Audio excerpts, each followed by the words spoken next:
U.S. Code, Title 15. 15 U.S. Code Chapter 1, Monopolies and Combinations in Restraint of Trade.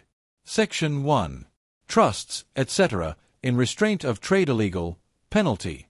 Section 2. Monopolizing trade a felony, penalty. Section 3. Trusts in territories or District of Columbia illegal, combination a felony. Section 4. Jurisdiction of courts, duty of United States attorneys, procedure. Section 5. Bringing in additional parties. Section 6. Forfeiture of property in transit. Section 6A. Conduct involving trade or commerce with foreign nations. Section 7. Person or persons defined. Section 7A. Definitions. Section 7A.1. Limitation on recovery. Section 7A.2. Rights, authorities, and liabilities not affected. Section 7A.3. Anti-retaliation protection for whistleblowers. Section 8. Trusts in restraint of import trade illegal, penalty. Section 9. Jurisdiction of courts, duty of United States attorneys, procedure. Section 10. Bringing in additional parties. Section 11. Forfeiture of property in transit. Section 12. Definitions, short title. Section 13. Discrimination in price, services, or facilities. Section 13A. Discrimination in rebates, discounts, or advertising service charges, underselling in particular localities, penalties.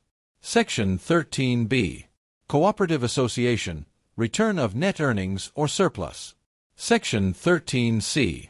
Exemption of non-profit institutions from price discrimination provisions. Section 14. Sale, etc., on agreement not to use goods of competitor. Section 15. Suits by persons injured. Section 15A. Suits by United States, amount of recovery, prejudgment interest. Section 15B. Limitation of actions. Section 15C. Actions by state attorneys general. Section 15D. Measurement of damages. Section 15E. Distribution of damages. Section 15F. Actions by Attorney General. Section 15G. Definitions. Section 15H. Applicability of parens patriae actions. Section 16. Judgments. Section 17. Antitrust laws not applicable to labor organizations. Section 18. Acquisition by one corporation of stock of another. Section 18A. Premerger notification and waiting period. Section 18B. Mergers involving foreign government subsidies. Section 19. Interlocking directorates and officers. Section 19A. Repealed. August 23, 1935, ch. 614, Section 329, 49 Stat. 717. Section 20. Repealed. Pub L. 101-588, Section 3, November 16, 1990, 104 Stat. 2880. Section 21. Enforcement provisions. Section 21A. Actions and proceedings pending prior to June 19, 1936. Additional and continuing violations. Section 22. District in which to sue corporation. Section 23. Suits by United States, subpoenas for witnesses. Section 24. Liability of directors and agents of corporation. Section 25. Restraining violations, procedure. Section 26. Injunctive relief for private parties, exception, costs. Section 26A. Restrictions on the purchase of gasohol and synthetic motor fuel. Section 26B. Application of antitrust laws to professional Major League Baseball. Section 27. Effect of partial invalidity. Section 27A. Transferred. Section 28. Repealed. Pub L. 98-620, Title 4, Section 402(11), November 8, 1984, 98 Stat. 3358. Section 29. Appeals. Section 30. Repealed. Pub L 107-273, DIVC, Title 4, Section 14102, F, November 2, 2002, 116 Stat 1922. Section 31. Repealed. Pub L 107-273, DIVC, Title 4, Section 14102, A, November 2, 2002, 116 Stat 1921. Sections 32, 33. Repealed. Pub L 91-452, Title 2, Sections 209, 210, October 15, 1970, 84 Stat 929.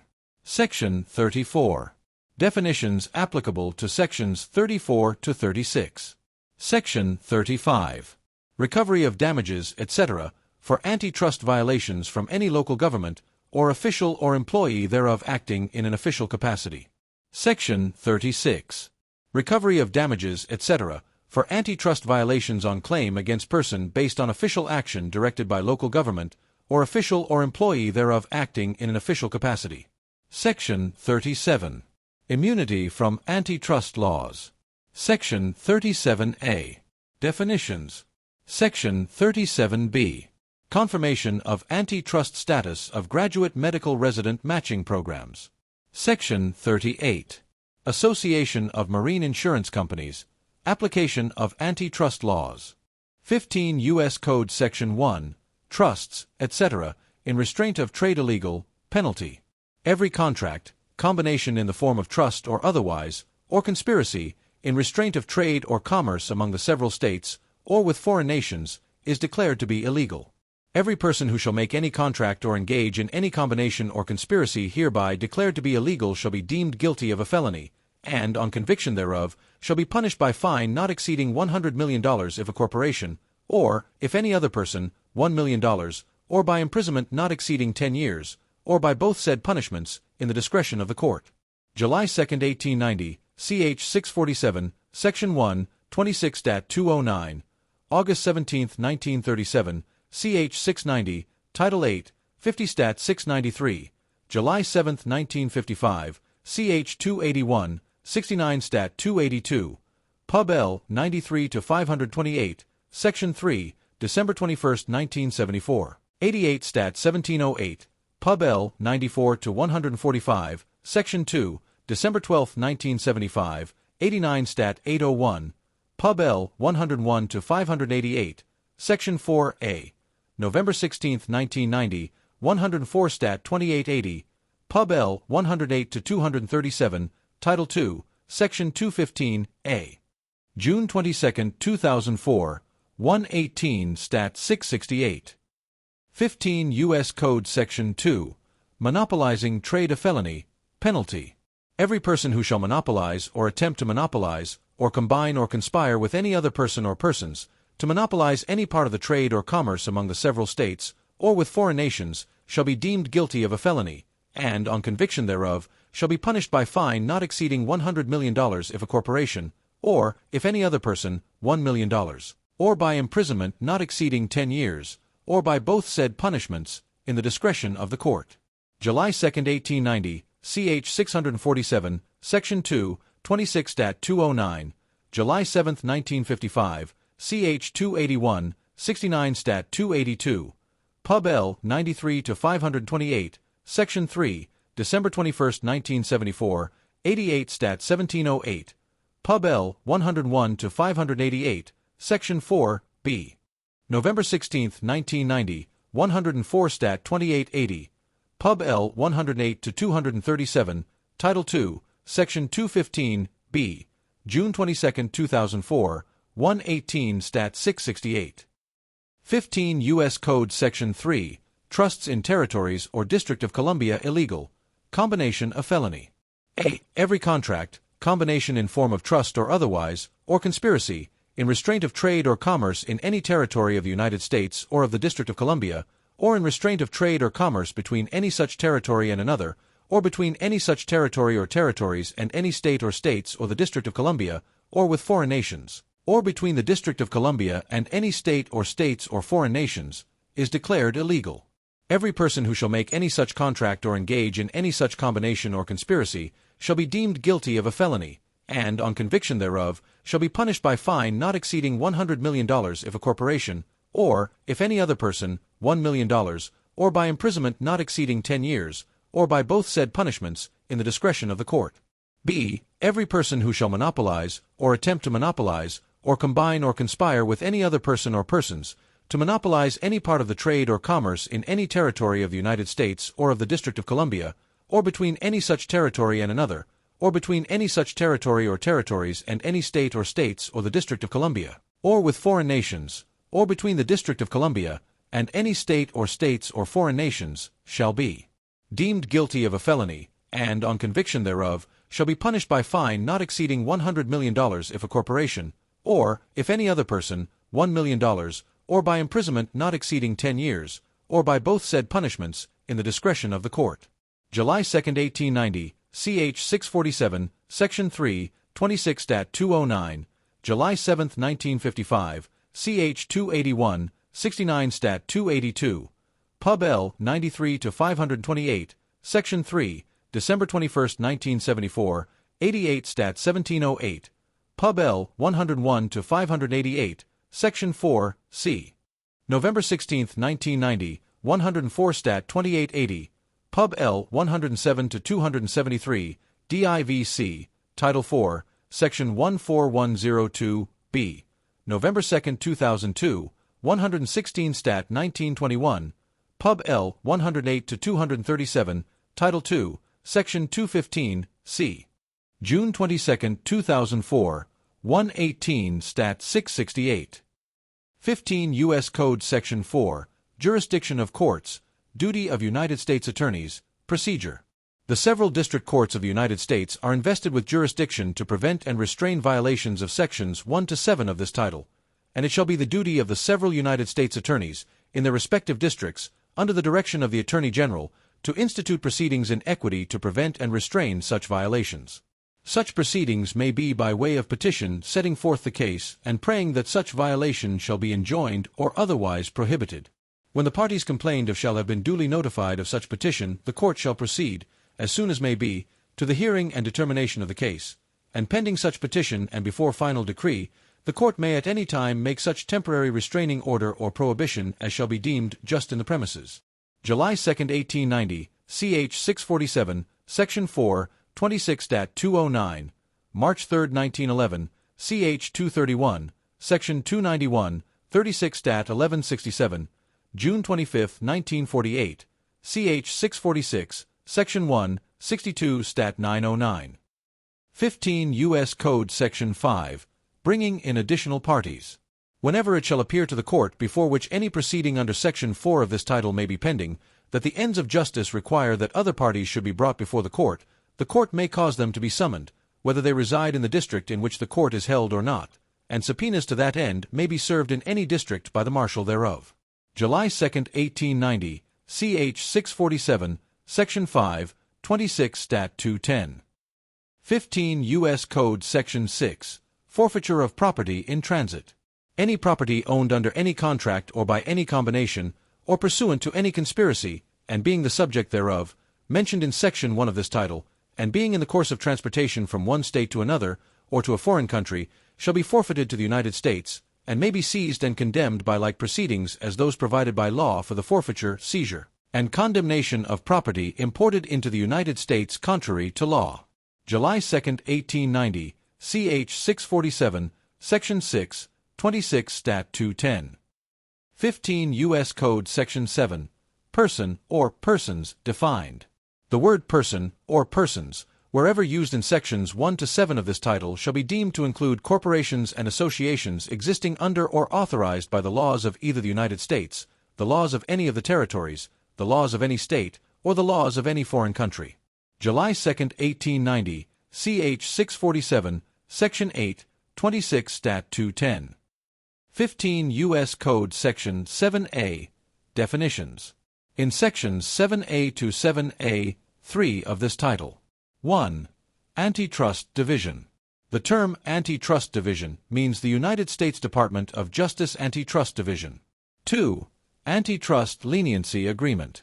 The term antitrust leniency agreement, or agreement, means a leniency letter agreement, whether conditional or final, between a person and the Antitrust Division pursuant to the corporate leniency policy of the Antitrust Division in effect on the date of execution of the agreement.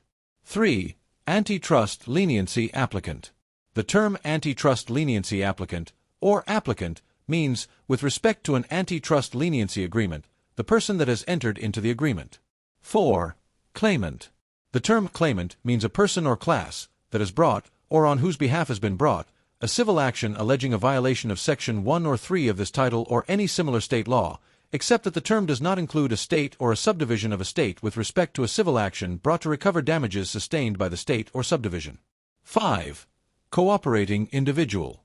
The term cooperating individual means, with respect to an antitrust leniency agreement, a current or former director, officer, or employee of the antitrust leniency applicant who is covered by the agreement. 6. Person. The term person has the meaning given it in subsection A of Section 12 of this title. Pub L 108-237, Title 2, Section 212, June 22, 2004, 118 Stat 666. Pub L 111-190, Section 2, June 9, 2010, 124 Stat 1275. Pub L 116-159, DIVD, Title 3. Section 4303, B, 2, October 1, 2020, 134 Stat 742. 15 U.S. Code Section 7A, 1, Limitation on Recovery. A.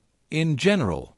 Subject to subsection D, in any civil action alleging a violation of Section 1 or 3 of this title, or alleging a violation of any similar state law, based on conduct covered by a currently effective antitrust leniency agreement, the amount of damages recovered by or on behalf of a claimant from an antitrust leniency applicant who satisfies the requirements of subsection B, together with the amounts so recovered from cooperating individuals who satisfy such requirements, shall not exceed that portion of the actual damages sustained by such claimant which is attributable to the commerce done by the applicant in the goods or services affected by the violation.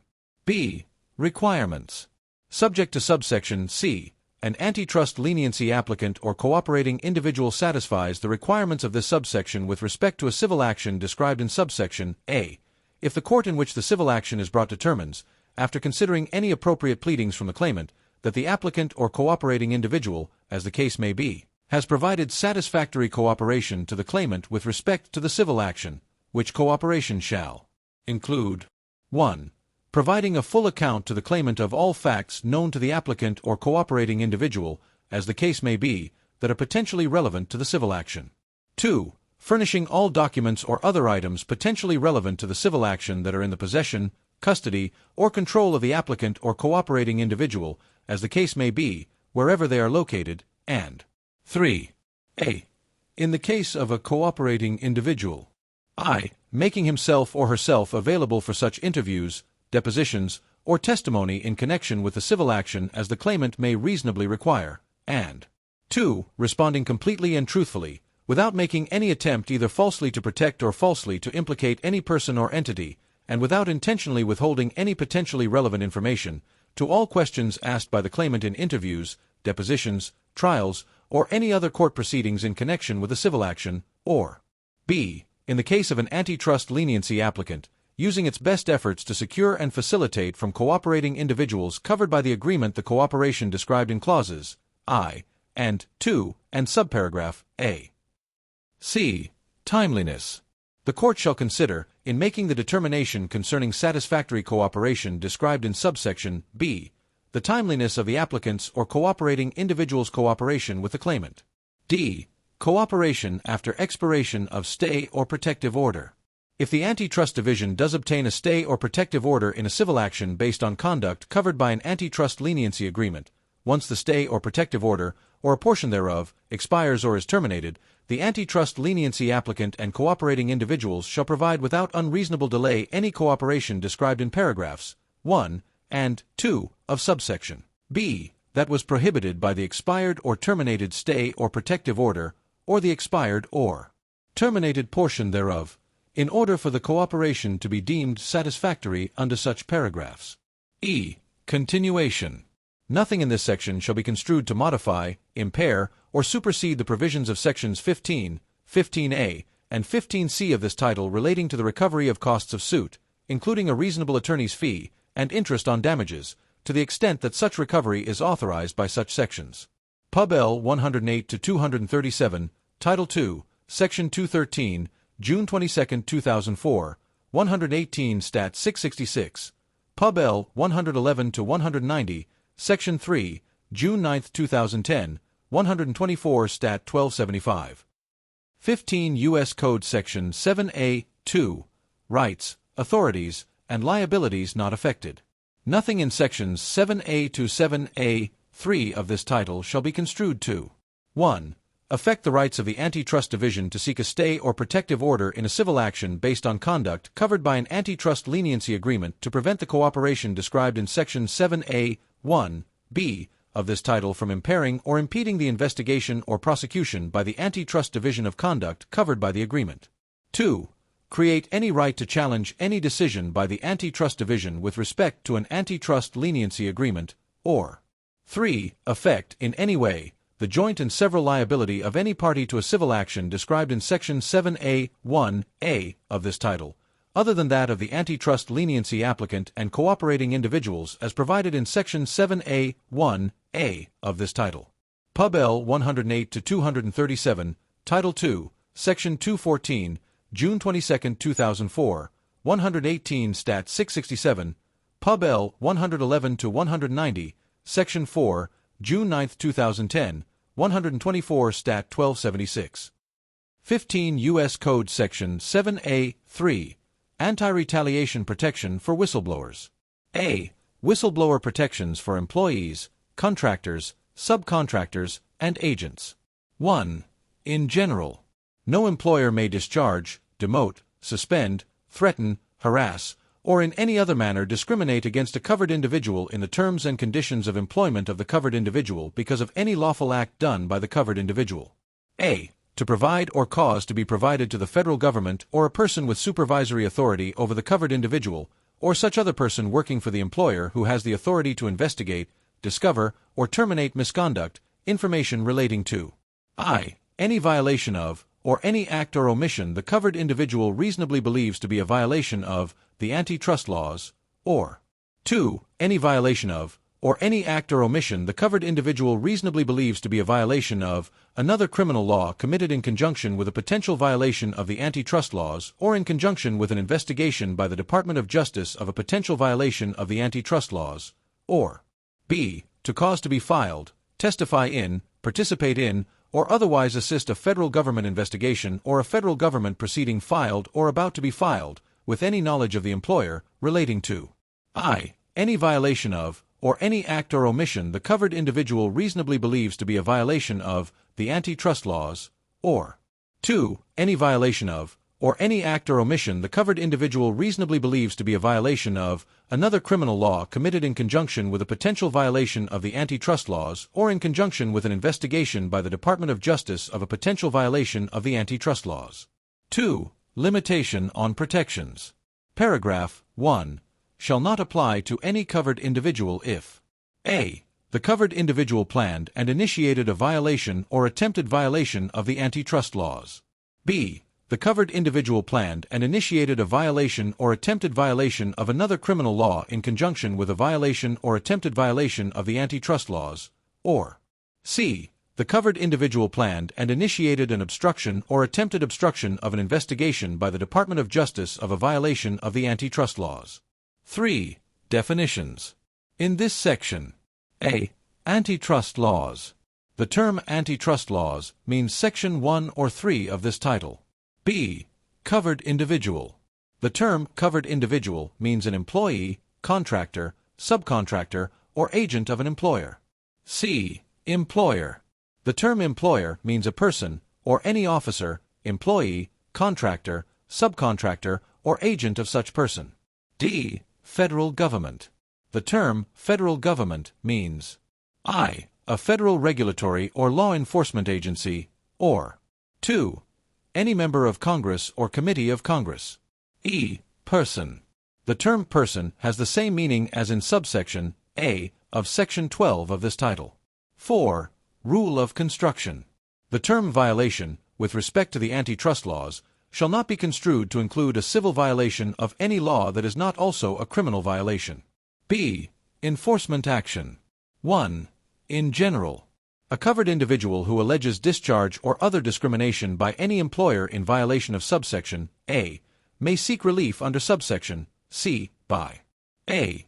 Filing a complaint with the Secretary of Labor, or B. If the Secretary of Labor has not issued a final decision within 180 days of the filing of the complaint and there is no showing that such delay is due to the bad faith of the claimant, bringing an action at law or equity for de novo review in the appropriate district court of the United States, which shall have jurisdiction over such an action without regard to the amount in controversy.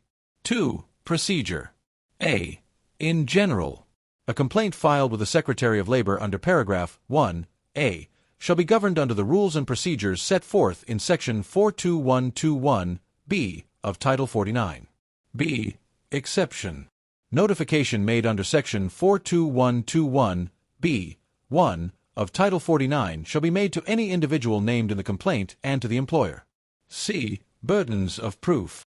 An action brought under paragraph 1b shall be governed by the legal burdens of proof set forth in Section 42121b of Title 49. D. Statute of limitations. A complaint under paragraph 1a shall be filed with the Secretary of Labor not later than 180 days after the date on which the violation occurs. E. Civil actions to enforce.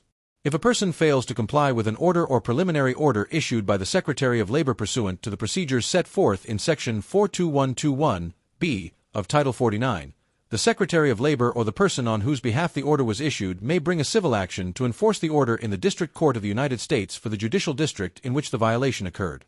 C. Remedies. 1.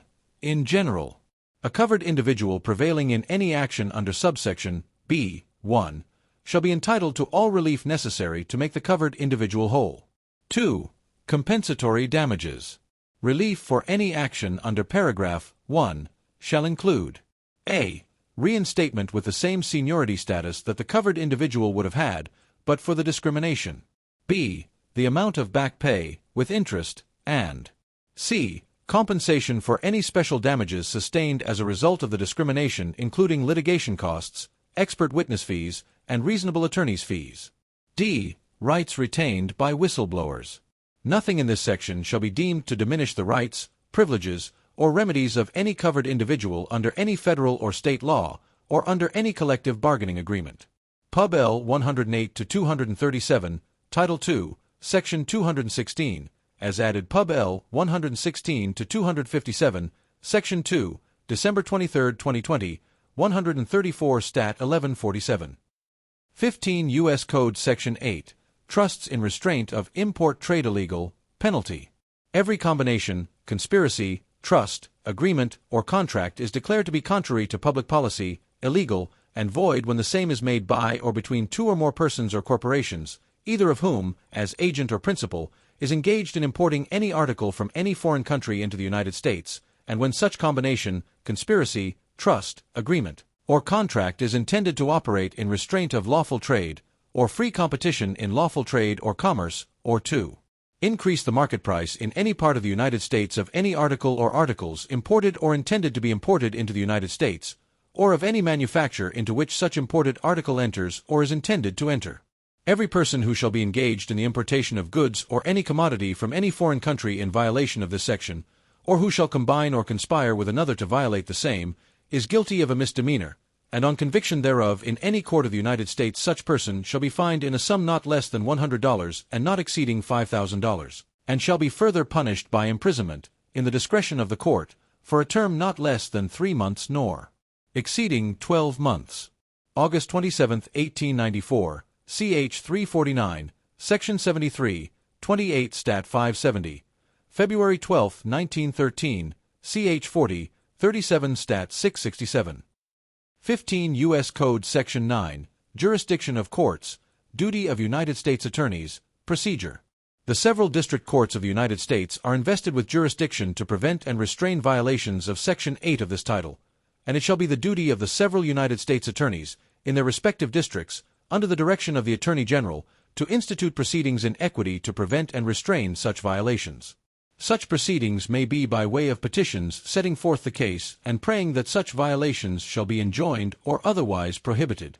When the parties complained of shall have been duly notified of such petition, the court shall proceed, as soon as may be, to the hearing and determination of the case, and pending such petition and before final decree, the court may at any time make such temporary restraining order or prohibition as shall be deemed just in the premises. August 27, 1894, ch. 349, Section 74, 28 Stat. 570. March 3, 1911, ch. 231, Section 291, 36 Stat. 1167. June 25, 1948, ch. 646, Section 1, 62 Stat. 909. 15 U.S. Code Section 10. Bringing in additional parties. Whenever it shall appear to the court before which any proceeding under Section 9 of this title may be pending, that the ends of justice require that other parties should be brought before the court may cause them to be summoned, whether they reside in the district in which the court is held or not, and subpoenas to that end may be served in any district by the marshal thereof. August 27, 1894, ch. 349, Section 75, 28 Stat. 570. 15 U.S. Code Section 11. Forfeiture of property in transit.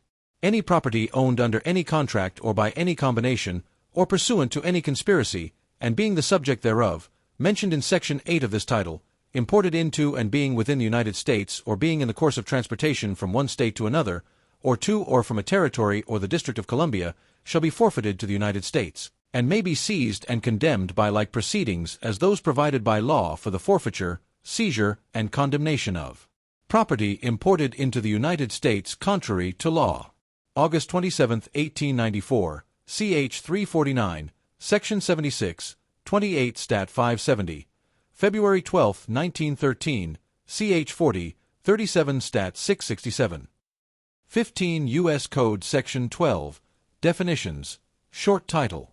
A. Antitrust laws, as used herein, includes the act entitled An Act to Protect Trade and Commerce Against Unlawful Restraints and Monopolies, approved July 2, 1890, Sections 73 to 76, inclusive of an act entitled An Act to Reduce Taxation, to provide revenue for the government, and for other purposes, of August 27, 1894. An act entitled An Act to Amend Sections 73 and 76 of the Act of August 27, 1894, entitled An Act to Reduce Taxation, to provide revenue for the government, and for other purposes, approved February 12, 1913, and also this act. Commerce, as used herein, means trade or commerce among the several states and with foreign nations, or between the District of Columbia or any territory of the United States and any state, territory, or foreign nation, or between any insular possessions or other places under the jurisdiction of the United States, or between any such possession or place and any state or territory of the United States or the District of Columbia or any foreign nation, or within the District of Columbia or any territory or any insular possession or other place under the jurisdiction of the United States, provided that nothing in this act contained shall apply to the Philippine Islands. The word person or persons, wherever used in this act, shall be deemed to include corporations and associations existing under or authorized by the laws of either the United States, the laws of any of the territories, the laws of any state, or the laws of any foreign country. B. This act may be cited as the Clayton Act. October 15, 1914, ch. 323, Section 1, 38 Stat. 730, Pub. L. 94 to 435, Title 3, Section 305, B. September 30, 1976, 90 Stat. 1397, Pub. L. 107 to 273, DIVC, Title 4, Section 14102, C. 2, A. November 2, 2002, 116 Stat. 1921. 15 U.S. Code Section 13. Discrimination in price, services, or facilities. A. Price. Selection of customers. It shall be unlawful for any person engaged in commerce, in the course of such commerce, either directly or indirectly, to discriminate in price between different purchasers of commodities of like grade and quality, where either or any of the purchases involved in such discrimination are in commerce, where such commodities are sold for use, consumption, or resale within the United States or any territory thereof, or the District of Columbia, or any insular possession or other place under the jurisdiction of the United States, and where the effect of such discrimination may be substantially to lessen competition or tend to create a monopoly in any line of commerce, or to injure, destroy, or prevent competition with any person who either grants or knowingly receives the benefit of such discrimination, or with customers of either of them, provided that nothing herein contained shall prevent differentials which make only due allowance for differences in the cost of manufacture, sale, or delivery resulting from the differing methods or quantities in which such commodities are to such purchasers sold or delivered, provided, however, that the Federal Trade Commission may, after due investigation and hearing to all interested parties, fix and establish quantity limits, and revise the same as it finds necessary, as to particular commodities or classes of commodities, where it finds that available purchasers in greater quantities are so few as to render differentials on account thereof unjustly discriminatory or promotive of monopoly in any line of commerce, and the foregoing shall then not be construed to permit differentials based on differences in quantities greater than those so fixed and established, and provided further, that nothing herein contained shall prevent persons engaged in selling goods, wares, or merchandise in commerce from selecting their own customers in bona fide transactions and not in restraint of trade, and provided further, that nothing herein contained shall prevent price changes from time to time where in response to changing conditions affecting the market for or the marketability of the goods concerned, such as but not limited to actual or imminent deterioration of perishable goods, obsolescence of seasonal goods, distress sales under court process, or sales in good faith in discontinuance of business in the goods concerned. B. Burden of rebutting prima facie case of discrimination. Upon proof being made, at any hearing on a complaint under this section, that there has been discrimination in price or services or facilities furnished, the burden of rebutting the prima facie case thus made by showing justification shall be upon the person charged with a violation of this section, and unless justification shall be affirmatively shown, the Commission is authorized to issue an order terminating the discrimination, provided, however, that nothing herein contained shall prevent a seller rebutting the prima facie case thus made by showing that his lower price or the furnishing of services or facilities to any purchaser or purchasers was made in good faith to meet an equally low price of a competitor, or the services or facilities furnished by a competitor. C. Payment or acceptance of commission, brokerage, or other compensation. It shall be unlawful for any person engaged in commerce, in the course of such commerce, to pay or grant, or to receive or accept, anything of value as a commission, brokerage, or other compensation, or any allowance or discount in lieu thereof, except for services rendered in connection with the sale or purchase of goods, wares, or merchandise, either to the other party to such transaction or to an agent, representative, or other intermediary therein where such intermediary is acting in fact, for or in behalf, or is subject to the direct or indirect control of any party to such transaction other than the person by whom such compensation is so granted or paid. D. Payment for services or facilities for processing or sale.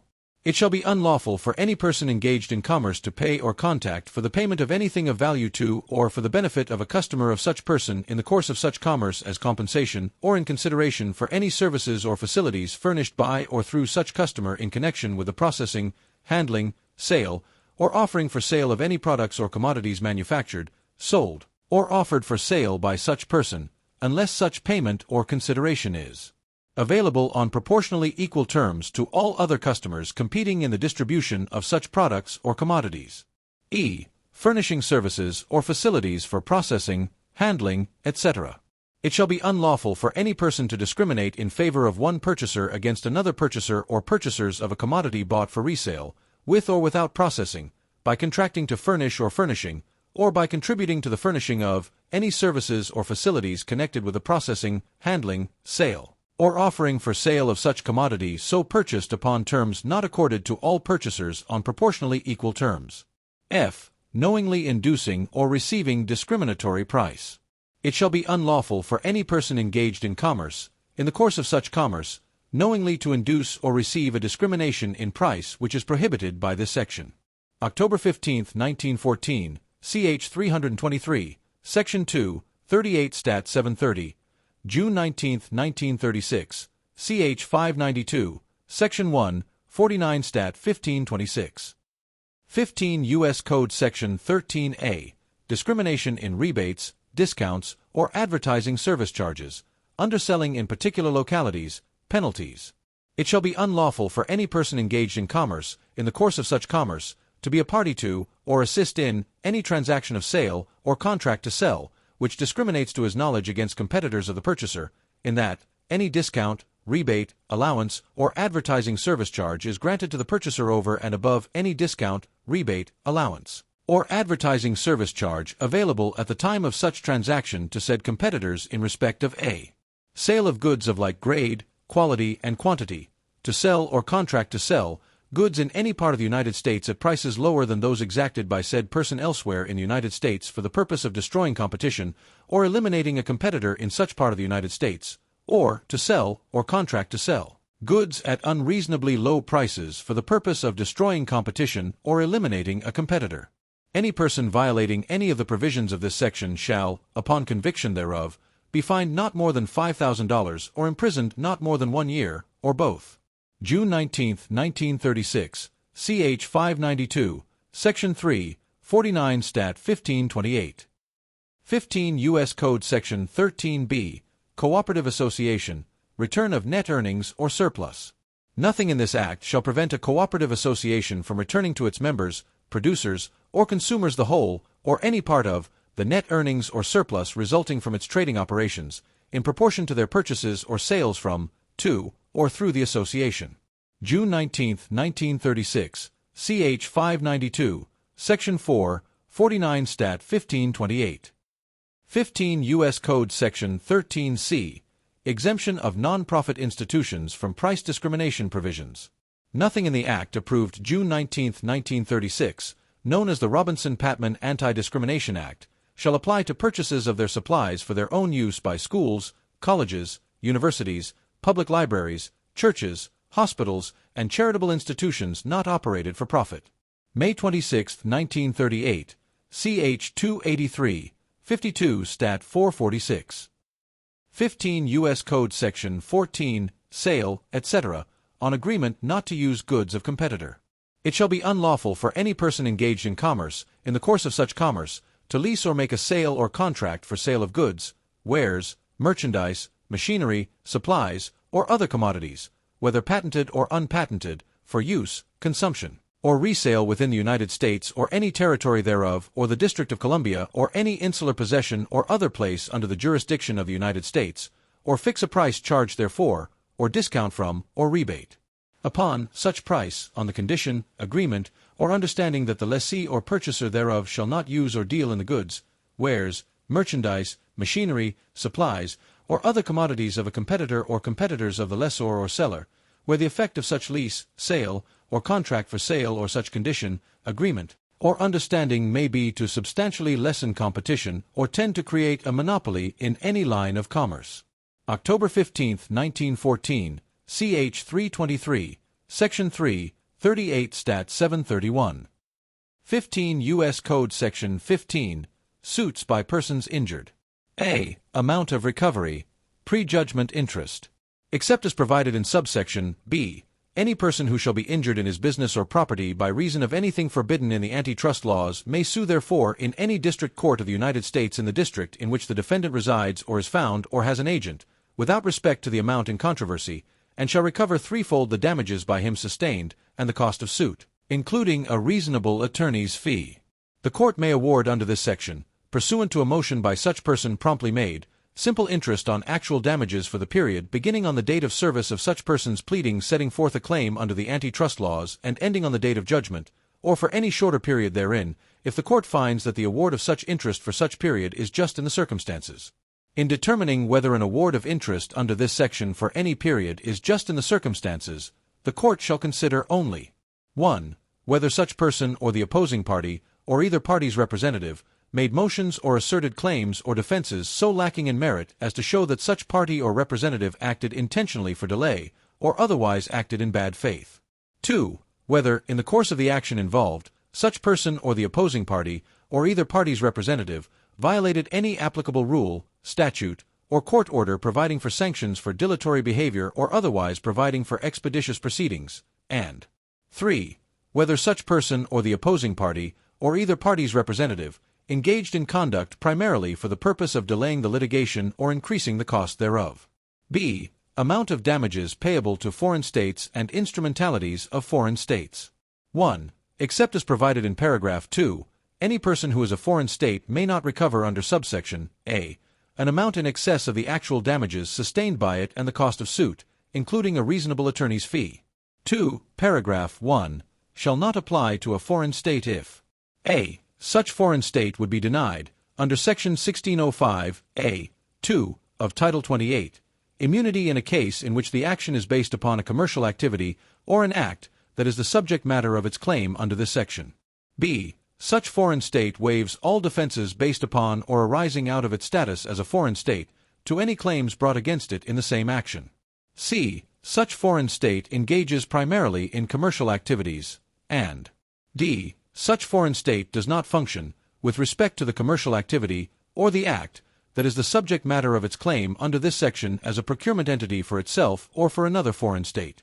C. Definitions. For purposes of this section. 1. The term commercial activity shall have the meaning given it in Section 1603 D of Title 28, and 2. The term foreign state shall have the meaning given it in Section 1603 A of Title 28. October 15, 1914, ch. 323, Section 4, 38 Stat. 731, Pub. L. 96-349, Section 4, A. 1, September 12, 1980, 94 Stat. 1156, Pub. L. 97-393, December 29, 1982, 96 Stat. 1964. 15 U.S. Code Section 15A, Suits by United States, Amount of Recovery, Prejudgment Interest. Whenever the United States is hereafter injured in its business or property by reason of anything forbidden in the antitrust laws, it may sue therefor in the United States District Court for the district in which the defendant resides or is found or has an agent, without respect to the amount in controversy, and shall recover threefold the damages by it sustained and the cost of suit. The court may award under this section, pursuant to a motion by the United States promptly made, simple interest on actual damages for the period beginning on the date of service of the pleading of the United States setting forth a claim under the antitrust laws and ending on the date of judgment, or for any shorter period therein, if the court finds that the award of such interest for such period is just in the circumstances. In determining whether an award of interest under this section for any period is just in the circumstances, the court shall consider only 1. Whether the United States or the opposing party, or either party's representative, made motions or asserted claims or defenses so lacking in merit as to show that such party or representative acted intentionally for delay or otherwise acted in bad faith. 2. Whether, in the course of the action involved, the United States or the opposing party, or either party's representative, violated any applicable rule, statute, or court order providing for sanctions for dilatory behavior or otherwise providing for expeditious proceedings. 3. Whether the United States or the opposing party, or either party's representative, engaged in conduct primarily for the purpose of delaying the litigation or increasing the cost thereof, and 4. Whether the award of such interest is necessary to compensate the United States adequately for the injury sustained by the United States. October 15, 1914, ch. 323, Section 4A, as added July 7, 1955, ch. 283, Section 1, 69 Stat. 282, amended Pub. L. 96-349, Section 4, A. 2, September 12, 1980, 94 Stat. 1156, Pub. L. 101-588, Section 5, November 16, 1990, 104 Stat. 2880. 15 U.S. Code Section 15B, Limitation of Actions. Any action to enforce any cause of action under Section 15, 15A, or 15C of this title shall be forever barred unless commenced within 4 years after the cause of action accrued. No cause of action barred under existing law on the effective date of this Act shall be revived by this Act.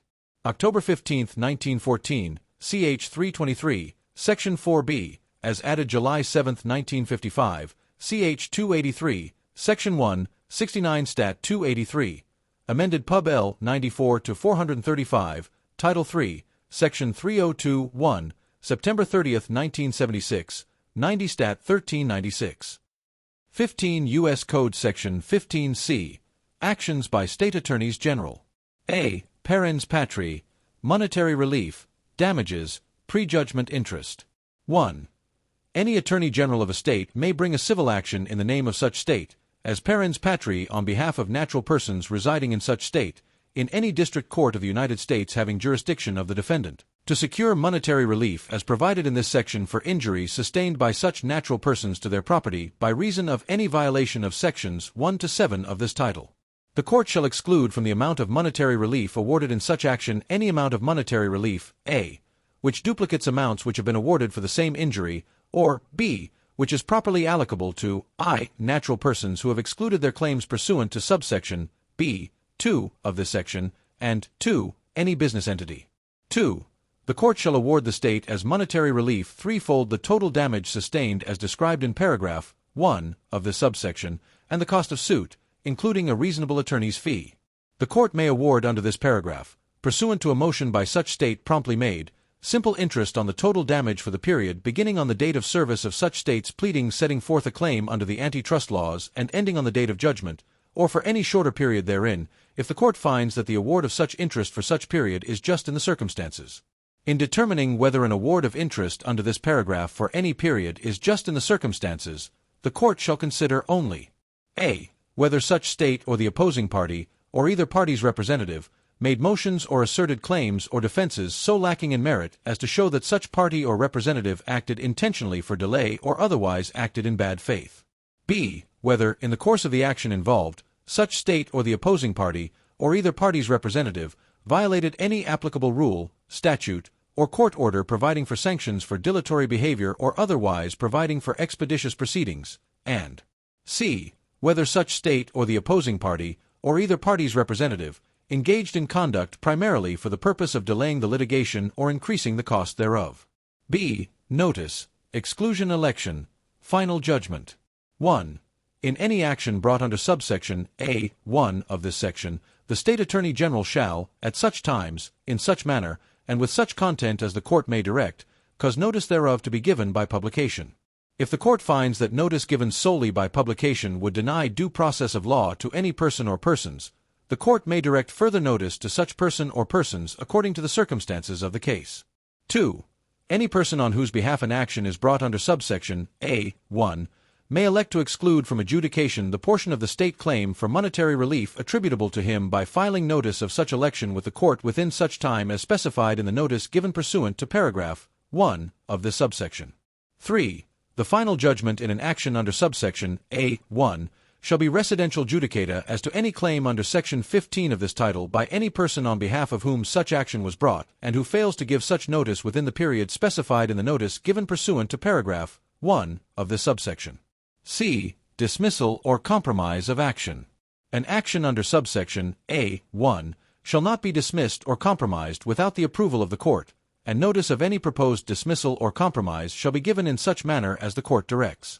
D. Attorney's fees. In any action under subsection A. 1. The amount of the plaintiff's attorney's fee, if any, shall be determined by the court, and 2. The court may, in its discretion, award a reasonable attorney's fee to a prevailing defendant upon a finding that the State Attorney General has acted in bad faith, vexatiously, wantonly, or for oppressive reasons.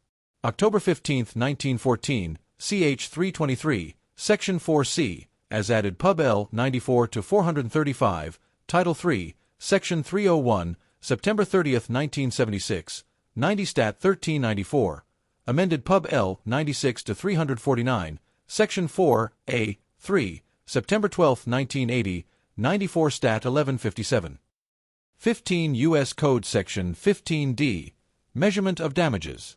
In any action under Section 15C, A. 1 of this title, in which there has been a determination that a defendant agreed to fix prices in violation of Sections 1 to 7 of this title, damages may be proved and assessed in the aggregate by statistical or sampling methods, by the computation of illegal overcharges, or by such other reasonable system of estimating aggregate damages as the court in its discretion may permit without the necessity of separately proving the individual claim of, or amount of, damage to, persons on whose behalf the suit was brought. October 15, 1914, ch. 323, Section 4D, as added Pub L. 94-435, Title 3, Section 301, September 30, 1976, 90 Stat 1395. 15 U.S. Code Section 15E, Distribution of Damages. Monetary relief recovered in an action under Section 15C, A. 1 of this title shall 1. be distributed in such manner as the district court in its discretion may authorize, or 2. Be deemed a civil penalty by the court and deposited with the state as general revenues, subject in either case to the requirement that any distribution procedure adopted afford each person a reasonable opportunity to secure his appropriate portion of the net monetary relief. October 15, 1914, ch. 323, Section 4E, as added Pub L. 94-435, Title 3, Section 301, September 30, 1976, 90 Stat 1395. 15 U.S. Code Section 15F, Actions by Attorney General. A. Notification to State Attorney General.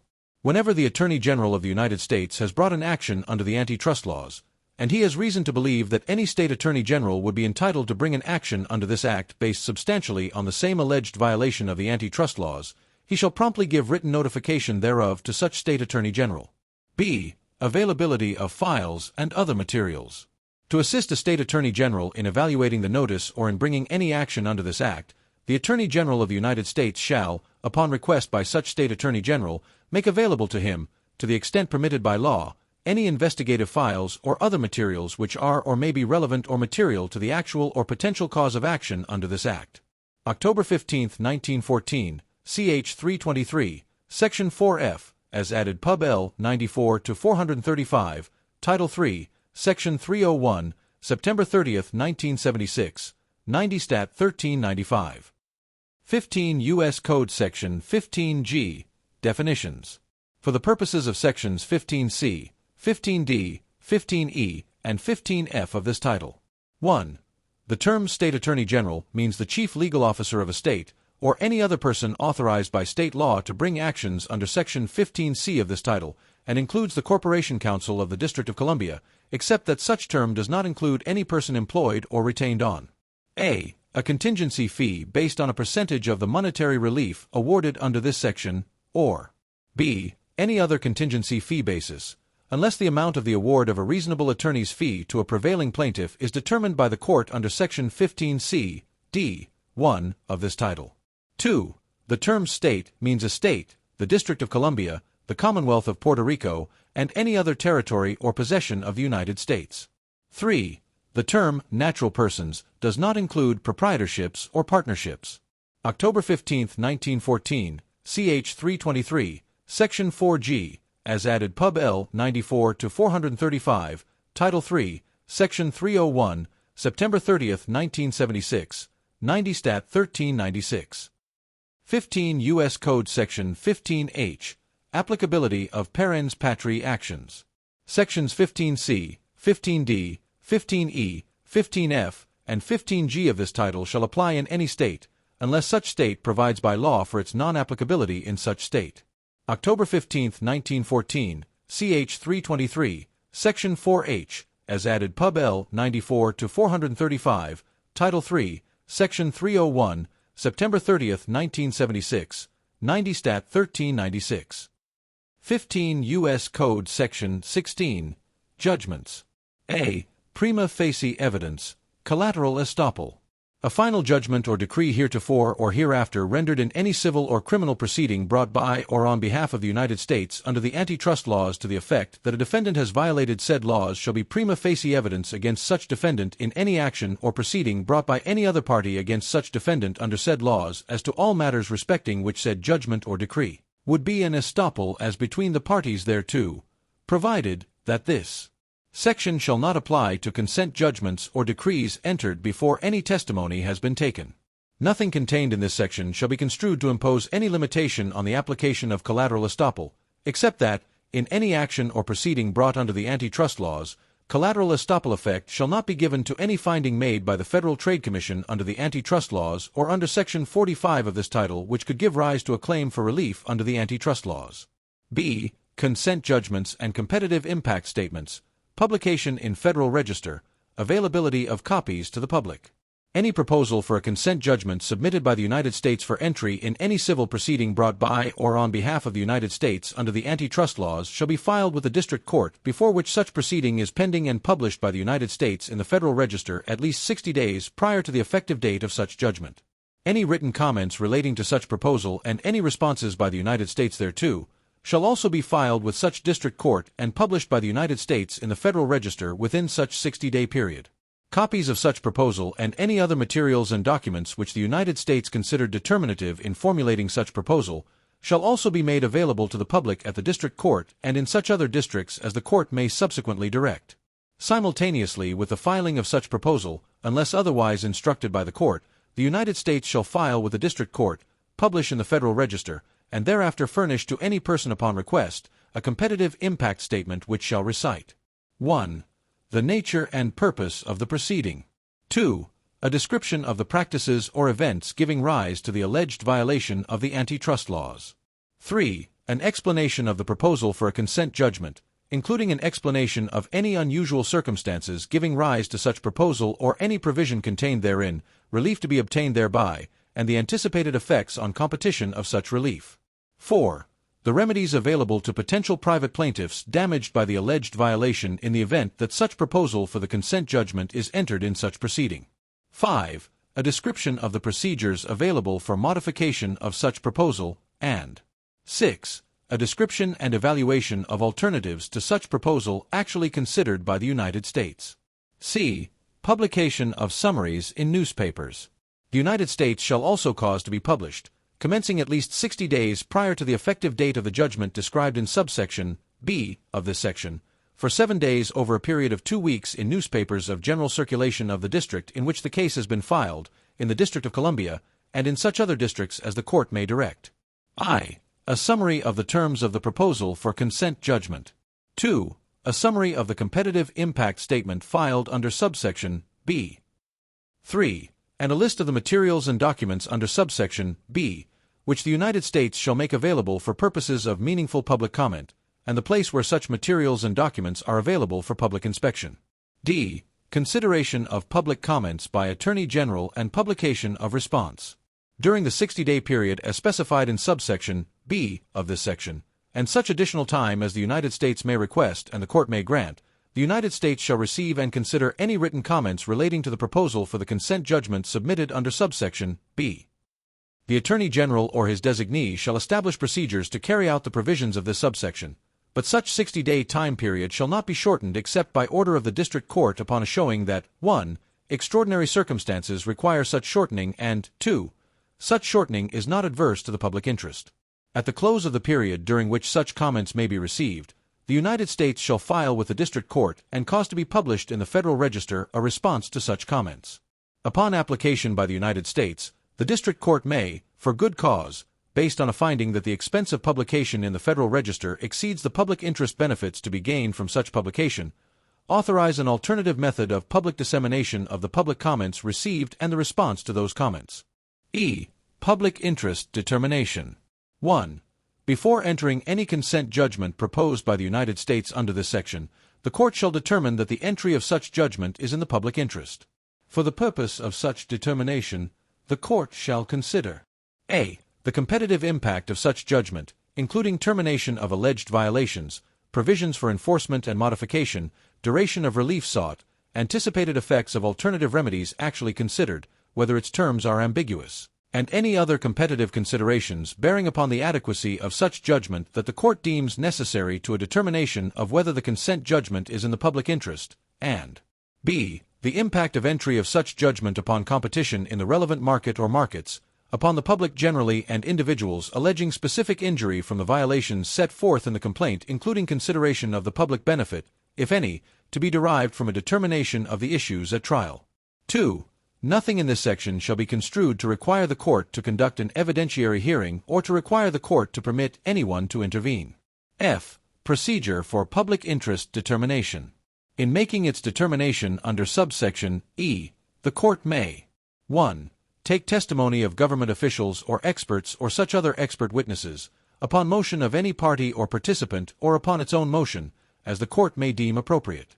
2. Appoint a special master and such outside consultants or expert witnesses as the court may deem appropriate, and request and obtain the views, evaluations, or advice of any individual, group or agency of government with respect to any aspects of the proposed judgment or the effect of such judgment, in such manner as the court deems appropriate.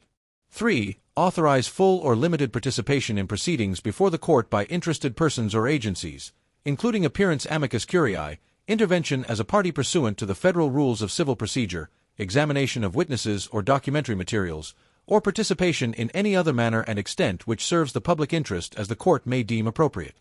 4. Review any comments including any objections filed with the United States under subsection D concerning the proposed judgment and the responses of the United States to such comments and objections, and 5. Take such other action in the public interest as the court may deem appropriate. G. Filing of written or oral communications with the district court. Not later than 10 days following the date of the filing of any proposal for a consent judgment under subsection B, each defendant shall file with the district court a description of any and all written or oral communications by or on behalf of such defendant, including any and all written or oral communications on behalf of such defendant by any officer, director, employee, or agent of such defendant, or other person, with any officer or employee of the United States concerning or relevant to such proposal, except that any such communications made by counsel of record alone with the Attorney General or the employees of the Department of Justice alone shall be excluded from the requirements of this subsection. Prior to the entry of any consent judgment pursuant to the antitrust laws, each defendant shall certify to the district court that the requirements of this subsection have been complied with, and that such filing is a true and complete description of such communications known to the defendant or which the defendant reasonably should have known. H. Inadmissibility as evidence of proceedings before the district court and the competitive impact statement. Proceedings before the district court under subsections E and F of this section, and the competitive impact statement filed under subsection B of this section, shall not be admissible against any defendant in any action or proceeding brought by any other party against such defendant under the antitrust laws or by the United States under Section 15A of this title, nor constitute a basis for the introduction of the consent judgment as prima facie evidence against such defendant in any such action or proceeding. I. Suspension of limitations. Whenever any civil or criminal proceeding is instituted by the United States to prevent, restrain, or punish violations of any of the antitrust laws, but not including an action under Section 15A of this title, the running of the statute of limitations in respect to every private or state right of action arising under said laws and based in whole or in part on any matter complained of in said proceeding shall be suspended during the pendency thereof and for 1 year thereafter, provided, however, that whenever the running of the statute of limitations in respect of a cause of action arising under Section 15 or 15C of this title is suspended hereunder, any action to enforce such cause of action shall be forever barred unless commenced either within the period of suspension or within 4 years after the cause of action accrued. October 15, 1914, Ch. 323, Section 5, 38 Stat. 731. July 7, 1955, Ch. 283, Section 2, 69 Stat. 283, Pub. L. 93-528, Section 2, December 21, 1974, 88 Stat. 1706, Pub. L. 94-435, Title 3, Section 302-2, September 30, 1976, 90 Stat. 1396, Pub. L. 96-349, Section 5A, September 12, 1980, 94 Stat. 1157, Pub. L. 108-237, Title 2, Section 221B, June 22, 2004, 118 Stat. 668. 15 U.S. Code Section 17. Antitrust laws not applicable to labor organizations. The labor of a human being is not a commodity or article of commerce. Nothing contained in the antitrust laws shall be construed to forbid the existence and operation of labor, agricultural, or horticultural organizations, instituted for the purposes of mutual help, and not having capital stock or conducted for profit, or to forbid or restrain individual members of such organizations from lawfully carrying out the legitimate objects thereof. Nor shall such organizations, or the members thereof, be held or construed to be illegal combinations or conspiracies in restraint of trade, under the antitrust laws. October 15, 1914, Ch. 323, Section 6, 38 Stat. 731. 15 U.S. Code Section 18. Acquisition by one corporation of stock of another. No person engaged in commerce or in any activity affecting commerce shall acquire, directly or indirectly, the whole or any part of the stock or other share capital, and no person subject to the jurisdiction of the Federal Trade Commission shall acquire the whole or any part of the assets of another person engaged also in commerce or in any activity affecting commerce, where in any line of commerce or in any activity affecting commerce in any section of the country, the effect of such Acquisition may be substantially to lessen competition or to tend to create a monopoly. No person shall acquire, directly or indirectly, the whole or any part of the stock or other share capital, and no person subject to the jurisdiction of the Federal Trade Commission shall acquire the whole or any part of the assets of one or more persons engaged in commerce or in any activity affecting commerce, where in any line of commerce or in any activity affecting commerce in any section of the country, the effect of such acquisition, of such stocks or assets, or of the use of such stock, by the voting or granting of proxies or otherwise, may be substantially to lessen competition or to tend to create a monopoly. This section shall not apply to persons purchasing such stocks solely for investment and not using the same by voting or otherwise to bring about, or in attempting to bring about, the substantial lessening of competition. Nor shall anything contained in this section prevent a corporation engaged in commerce or in any activity affecting commerce from causing the formation of subsidiary corporations for the actual carrying on of their immediate lawful business, or the natural and legitimate branches or extensions thereof, or from owning and holding all or a part of the stock of such subsidiary corporations, when the effect of such formation is not to substantially lessen competition.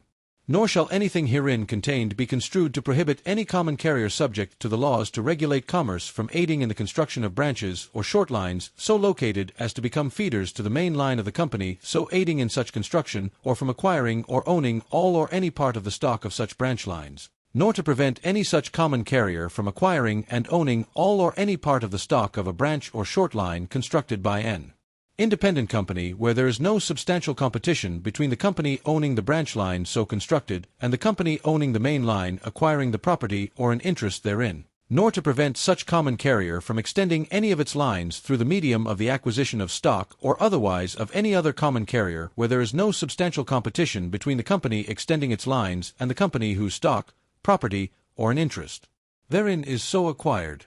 Nothing contained in this section shall be held to affect or impair any right heretofore legally acquired, provided that nothing in this section shall be held or construed to authorize or make lawful anything heretofore prohibited or made illegal by the antitrust laws, nor to exempt any person from the penal provisions thereof or the civil remedies therein provided. Nothing contained in this section shall apply to transactions duly consummated pursuant to authority given by the Secretary of Transportation, Federal Power Commission, Surface Transportation Board, the Securities and Exchange Commission in the exercise of its jurisdiction under Section 79J of this title, 1. The United States Maritime Commission, or the Secretary of Agriculture under any statutory provision vesting such power in such commission, board, or secretary. October 15, 1914, ch. 323, Section 7, 38 Stat. 731.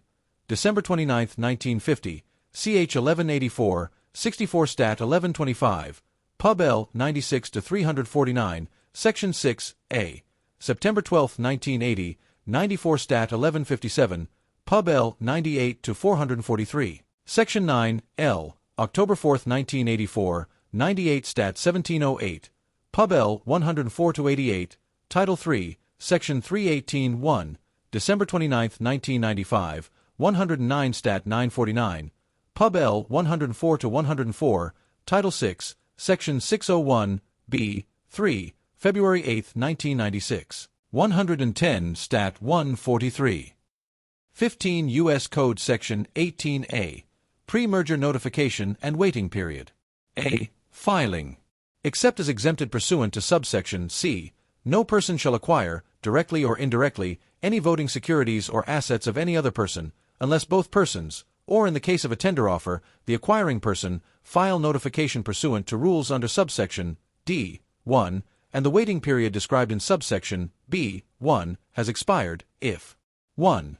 The acquiring person, or the person whose voting securities or assets are being acquired, is engaged in commerce or in any activity affecting commerce, and 2. As a result of such acquisition, the acquiring person would hold an aggregate total amount of the voting securities and assets of the acquired person. A. In excess of $200 million, as adjusted and published for each fiscal year beginning after September 30, 2004, in the same manner as provided in Section 19, A. 5 of this title to reflect the percentage change in the gross national product for such fiscal year compared to the gross national product for the year ending September 30, 2003, or B. I. In excess of $50 million, as so adjusted and published, but not in excess of $200 million, as so adjusted and published, and 2. I. Any voting securities or assets of a person engaged in manufacturing which has annual net sales or total assets of $10 million, as so adjusted and published, or more are being acquired by any person which has total assets or annual net sales of $100 million, as so adjusted and published, or more. 2. Any voting securities or assets of a person not engaged in manufacturing which has total assets of $10 million, as so adjusted and published, or more are being acquired by any person which has total assets or annual net sales of $100 million, as so adjusted and published, or more, or 3. Any voting securities or assets of a person with annual net sales or total assets of $100 million, as so adjusted and published, or more are being acquired by any person with total assets or annual net sales of $10 million, as so adjusted and published, or more. In the case of a tender offer, the person whose voting securities are sought to be acquired by a person required to file notification under this subsection shall file notification pursuant to rules under subsection D. B. Waiting period. Publication. Voting securities. 1. The waiting period required under subsection A shall A. Begin on the date of the receipt by the Federal Trade Commission and the Assistant Attorney General in charge of the Antitrust Division of the Department of Justice, hereinafter referred to in this section as the Assistant Attorney General, of I. The completed notification required under subsection A, or 2. If such notification is not completed, the notification to the extent completed and a statement of the reasons for such non-compliance. From both persons, or, in the case of a tender offer, the acquiring person, and B. End on the 30th day after the date of such receipt, or in the case of a cash tender offer, the 15th day, or on such later date as may be set under subsection E, 2, or G, 2. 2. The Federal Trade Commission and the Assistant Attorney General may, in individual cases, terminate the waiting period specified in paragraph 1, and allow any person to proceed with any acquisition subject to this section, and promptly shall cause to be published in the Federal Register a notice that neither intends to take any action within such period with respect to such acquisition. 3. As used in this section. A. The term voting securities means any securities which at present or upon conversion entitle the owner or holder thereof to vote for the election of directors of the issuer or, with respect to unincorporated issuers, persons exercising similar functions. B. The amount or percentage of voting securities or assets of a person which are acquired or held by another person shall be determined by aggregating the amount or percentage of such voting securities or assets held or acquired by such other person and each affiliate thereof. C. Exempt transactions. The following classes of transactions are exempt from the requirements of this section. 1. Acquisitions of goods or realty transferred in the ordinary course of business. 2. Acquisitions of bonds, mortgages, deeds of trust, or other obligations which are not voting securities. 3. Acquisitions of voting securities of an issuer at least 50% of the voting securities of which are owned by the acquiring person prior to such acquisition. 4. Transfers to or from a federal agency or a state or political subdivision thereof. 5. Transactions specifically exempted from the antitrust laws by federal statute. 6.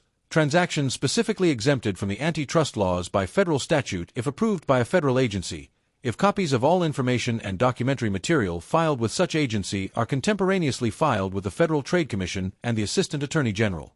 7. Transactions which require agency approval under Section 1467A, E, of Title 12, Section 1828, C, of Title 12, or Section 1842 of Title 12, except that a portion of a transaction is not exempt under this paragraph if such portion of the transaction, A, is subject to Section 1843, K, of Title 12, and B, does not require agency approval under Section 1842 of Title 12. 8. Transactions which require agency approval under Section 1843 of Title 12 or Section 1464 of Title 12, if copies of all information and documentary material filed with any such agency are contemporaneously filed with the Federal Trade Commission and the Assistant Attorney General at least 30 days prior to consummation of the proposed transaction, except that a portion of a transaction is not exempt under this paragraph if such portion of the transaction, A, is subject to Section 1843, K, of Title 12, and B, does not require agency approval under Section 1843 of Title 12. 9. Acquisitions, solely for the purpose of investment, of voting securities, if, as a result of such acquisition, the securities acquired or held do not exceed 10% of the outstanding voting securities of the issuer. 10. Acquisitions of voting securities, if, as a result of such acquisition, the voting securities acquired do not increase, directly or indirectly, the acquiring person's percentum share of outstanding voting securities of the issuer. 11. Acquisitions, solely for the purpose of investment, by any bank, banking association, trust company, investment company, or insurance company, of a. voting securities pursuant to a plan of reorganization or dissolution, or b. assets in the ordinary course of its business, and 12. Such other acquisitions, transfers, or transactions, as may be exempted under subsection D. 2. B. D. Commission rules. The Federal Trade Commission, with the concurrence of the Assistant Attorney General and by rule in accordance with Section 553 of Title V, consistent with the purposes of this section, 1. Shall require that the notification required under subsection A be in such form and contain such documentary material and information relevant to a proposed acquisition as is necessary and appropriate to enable the Federal Trade Commission and the Assistant Attorney General to determine whether such acquisition may, if consummated, violate the antitrust laws, and 2. May a. define the terms used in this section, b. exempt, from the requirements of this section, classes of persons, acquisitions, transfers, or transactions which are not likely to violate the antitrust laws, and c. prescribe such other rules as may be necessary and appropriate to carry out the purposes of this section. E. Additional information. Waiting period extensions. 1. A. The Federal Trade Commission or the Assistant Attorney General may, prior to the expiration of the 30-day waiting period, or in the case of a cash tender offer, the 15-day waiting period, specified in subsection B. 1 of this section, require the submission of additional information or documentary material relevant to the proposed acquisition from a person required to file notification with respect to such acquisition under subsection A of this section prior to the expiration of the waiting period specified in subsection B. 1 of this section, or from any officer, director, partner, agent, or employee of such person. B. I. The Assistant Attorney General and the Federal Trade Commission shall each designate a senior official who does not have direct responsibility for the review of any enforcement recommendation under this section concerning the transaction at issue, to hear any petition filed by such person to determine I. whether the request for additional information or documentary material is unreasonably cumulative, unduly burdensome, or duplicative, or 2. whether the request for additional information or documentary material has been substantially complied with by the petitioning person. 2. Internal review procedures for petitions filed pursuant to Clause I shall include reasonable deadlines for expedited review of such petitions, after reasonable negotiations with investigative staff, in order to avoid undue delay of the merger review process. 3. Not later than 90 days after December 21, 2000, the Assistant Attorney General and the Federal Trade Commission shall conduct an internal review and implement reforms of the merger review process in order to eliminate unnecessary burden, remove costly duplication, and eliminate undue delay, in order to achieve a more effective and more efficient merger review process. 4. Not later than 120 days after December 21, 2000, the Assistant Attorney General and the Federal Trade Commission shall issue or amend their respective industry guidance, regulations, operating manuals, and relevant policy documents, to the extent appropriate, to implement each reform in this subparagraph. V. Not later than 180 days after December 21, 2000, the Assistant Attorney General and the Federal Trade Commission shall each report to Congress I. which reforms each agency has adopted under this subparagraph. 2. Which steps each has taken to implement such internal reforms, and 3. The effects of such reforms. 2. The Federal Trade Commission or the Assistant Attorney General, in its or his discretion, may extend the 30-day waiting period, or in the case of a cash tender offer, the 15-day waiting period, specified in subsection B. 1 of this section for an additional period of not more than 30 days, or in the case of a cash tender offer, 10 days, after the date on which the Federal Trade Commission or the Assistant Attorney General, as the case may be, receives from any person to whom a request is made under paragraph 1, or in the case of tender offers, the acquiring person, A. all the information and documentary material required to be submitted pursuant to such a request, or B. if such request is not fully complied with, the information and documentary material submitted and a statement of the reasons for such non-compliance. Such additional period may be further extended only by the United States District Court, upon an application by the Federal Trade Commission or the Assistant Attorney General pursuant to subsection G. 2. F. Preliminary injunctions, hearings.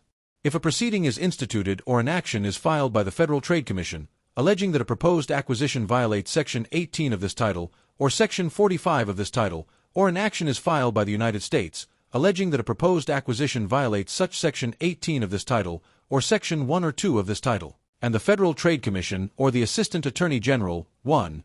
Files a motion for a preliminary injunction against consummation of such acquisition, pendant light, and 2. Certifies the United States District Court for the judicial district within which the respondent resides or carries on business, or in which the action is brought, that it or he believes that the public interest requires relief pendant light pursuant to this subsection, then upon the filing of such motion and certification, the Chief Judge of such district court shall immediately notify the Chief Judge of the United States Court of Appeals for the circuit in which such district court is located, who shall designate a United States District Judge to whom such action shall be assigned for all purposes. G. Civil penalty, compliance, power of court. 1. Any person, or any officer, director, or partner thereof, who fails to comply with any provision of this section shall be liable to the United States for a civil penalty of not more than $10,000 for each day during which such person is in violation of this section. Such penalty may be recovered in a civil action brought by the United States. 2.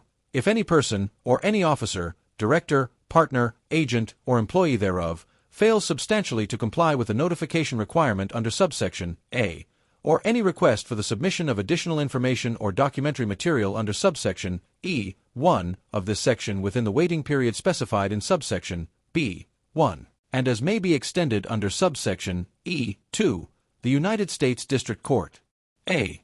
may order compliance.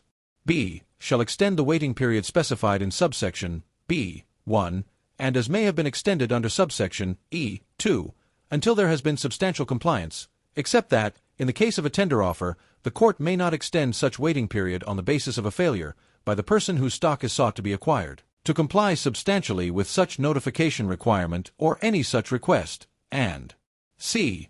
may grant such other equitable relief as the court in its discretion determines necessary or appropriate, upon application of the Federal Trade Commission or the Assistant Attorney General. H. Disclosure exemption.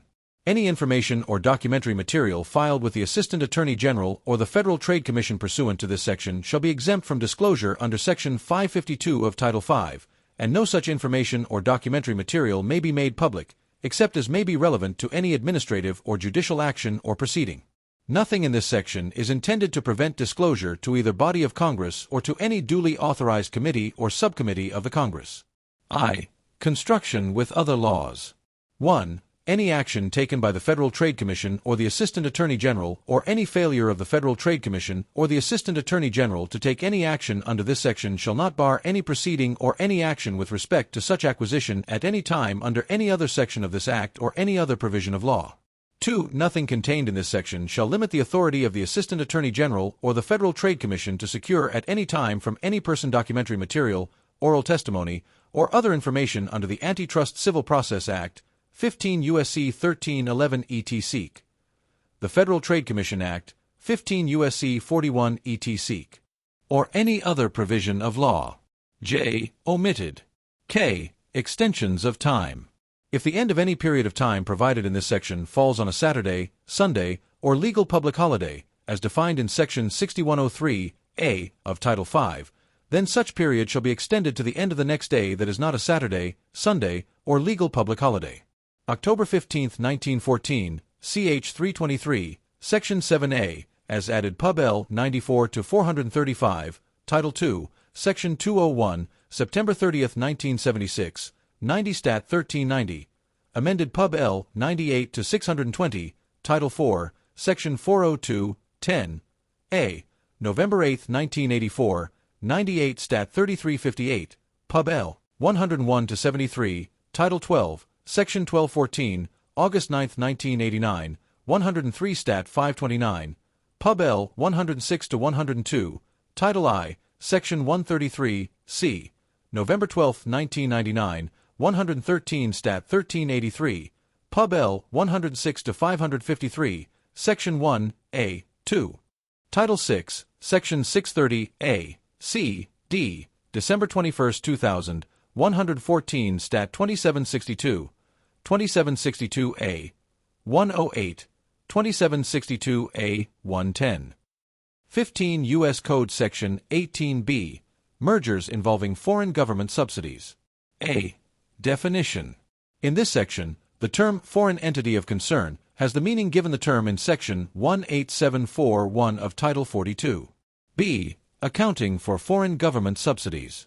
A person required to file a notification under Section 18A of this title that received a subsidy from a foreign entity of concern shall include in such notification content regarding such subsidy. C. Authority of antitrust regulators.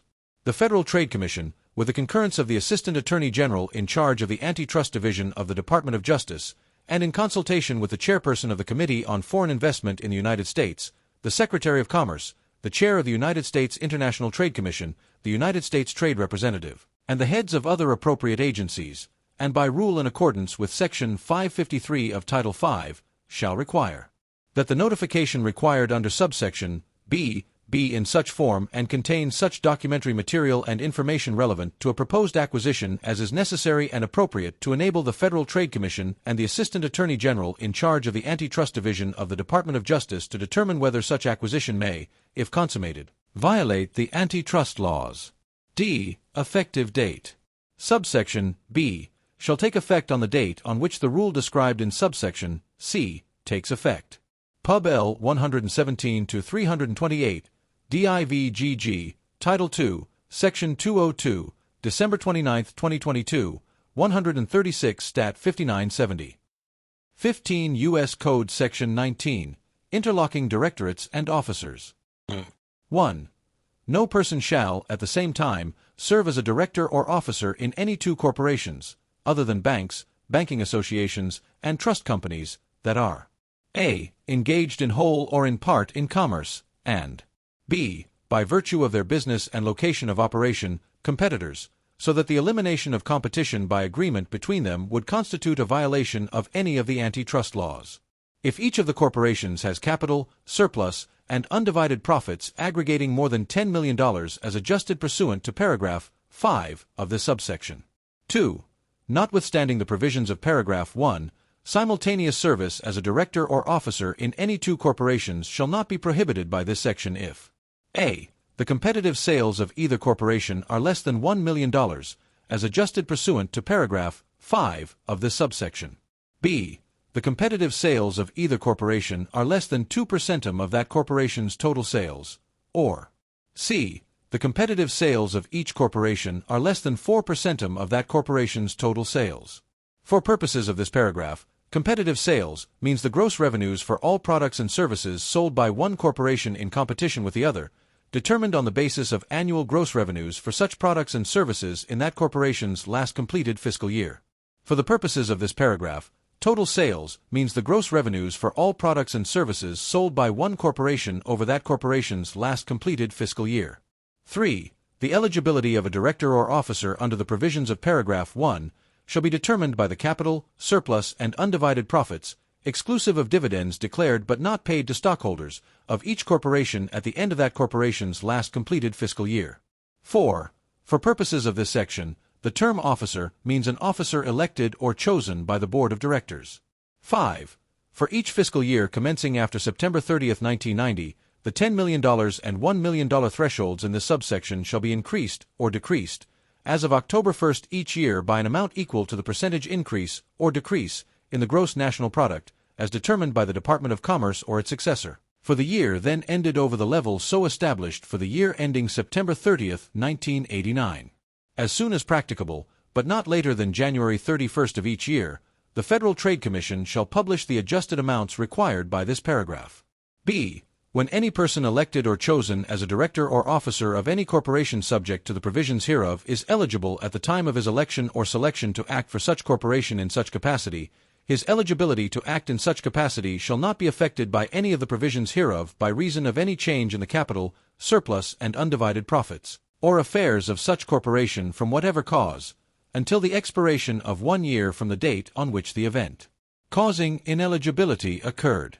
October 15, 1914, Ch. 323, Section 8, 38 Stat. 732. May 15, 1916, Ch. 120, 39 Stat. 121. May 26, 1920, ch. 206, 41 Stat. 626, March 9, 1928, ch. 165, 45 Stat. 253, March 2, 1929, ch. 581, 45 Stat. 1536, August 23, 1935, ch. 614, Section 329, 49 Stat. 717, Pub L. 101 to 588, Section 2, November 16, 1990, 104 Stat. 2879, Pub L. 103 to 203, Section 1, December 17, 1993, 107 Stat. 2368. 15 U.S. Code Section 19A, repealed. August 23, 1935, ch. 614, Section 329, 49 Stat. 717.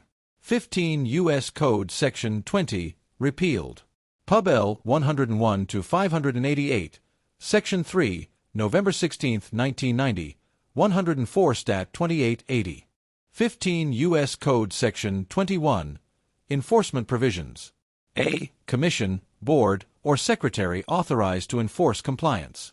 Authority to enforce compliance with Sections 13, 14, 18, and 19 of this title by the persons respectively subject thereto is vested in the Surface Transportation Board where applicable to common carriers subject to jurisdiction under Subtitle 4 of Title 49. In the Federal Communications Commission where applicable to common carriers engaged in wire or radio communication or radio transmission of energy. In the Secretary of Transportation where applicable to air carriers and foreign air carriers subject to Part A of Subtitle 7 of Title 49. In the Board of Governors of the Federal Reserve System where applicable to banks, banking associations, and trust companies, and in the Federal Trade Commission where applicable to all other character of commerce to be exercised as follows. B. Issuance of complaints for violations, hearing, intervention, filing of testimony, report, cease and desist orders, reopening and alteration of reports or orders. Whenever the Commission, Board, or Secretary vested with jurisdiction thereof shall have reason to believe that any person is violating or has violated any of the provisions of Sections 13, 14, 18, and 19 of this title, it shall issue and serve upon such person and the Attorney General a complaint stating its charges in that respect, and containing a notice of a hearing upon a day and at a place therein fixed at least 30 days after the service of said complaint. The person so complained of shall have the right to appear at the place and time so fixed and show cause why an order should not be entered by the Commission, Board, or Secretary requiring such person to cease and desist from the violation of the law so charged in said complaint. The Attorney General shall have the right to intervene and appear in said proceeding, and any person may make application, and upon good cause shown may be allowed by the Commission, Board, or Secretary to intervene and appear in said proceeding by counsel or in person. The testimony in any such proceeding shall be reduced to writing and filed in the office of the Commission, Board, or Secretary. If upon such hearing the Commission, Board, or Secretary, as the case may be, shall be of the opinion that any of the provisions of said sections have been or are being violated, it shall make a report in writing, in which it shall state its findings as to the facts, and shall issue and cause to be served on such person an order requiring such person to cease and desist from such violations, and divest itself of the stock, or other share capital, or assets, held or rid itself of the directors, chosen contrary to the provisions of Sections 18 and 19 of this title, if any there be, in the manner and within the time fixed by said order, until the expiration of the time allowed for filing a petition for review, if no such petition has been duly filed within such time, or, if a petition for review has been filed within such time, then until the record in the proceeding has been filed in a Court of Appeals of the United States, as hereinafter provided, the Commission, Board, or Secretary may at any time, upon such notice and in such manner as it shall deem proper, modify or set aside, in whole or in part, any report or any order, made or issued by it under this section. After the expiration of the time allowed for filing a petition for review, if no such petition has been duly filed within such time, the Commission, Board, or Secretary may at any time, after notice and opportunity for hearing, reopen and alter, modify, or set aside, in whole or in part, any report or order made or issued by it under this section, whenever in the opinion of the Commission, Board, or Secretary conditions of fact or of law have so changed as to require such action, or if the public interest shall so require, provided, however, that the said person may, within 60 days after service upon him or it of said report or order entered after such a reopening, obtain a review thereof in the appropriate Court of Appeals of the United States, in the manner provided in subsection C of this section. C. Review of orders, jurisdiction, filing of petition and record of proceeding, conclusiveness of findings, additional evidence, modification of findings, finality of judgment and decree.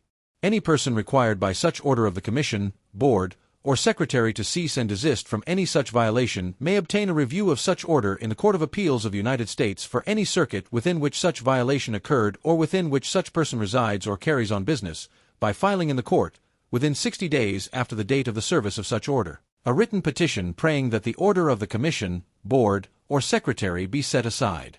A copy of such petition shall be forthwith transmitted by the Clerk of the Court to the Commission, Board, or Secretary, and thereupon the Commission, Board, or Secretary shall file in the Court the record in the proceeding, as provided in Section 2112 of Title 28.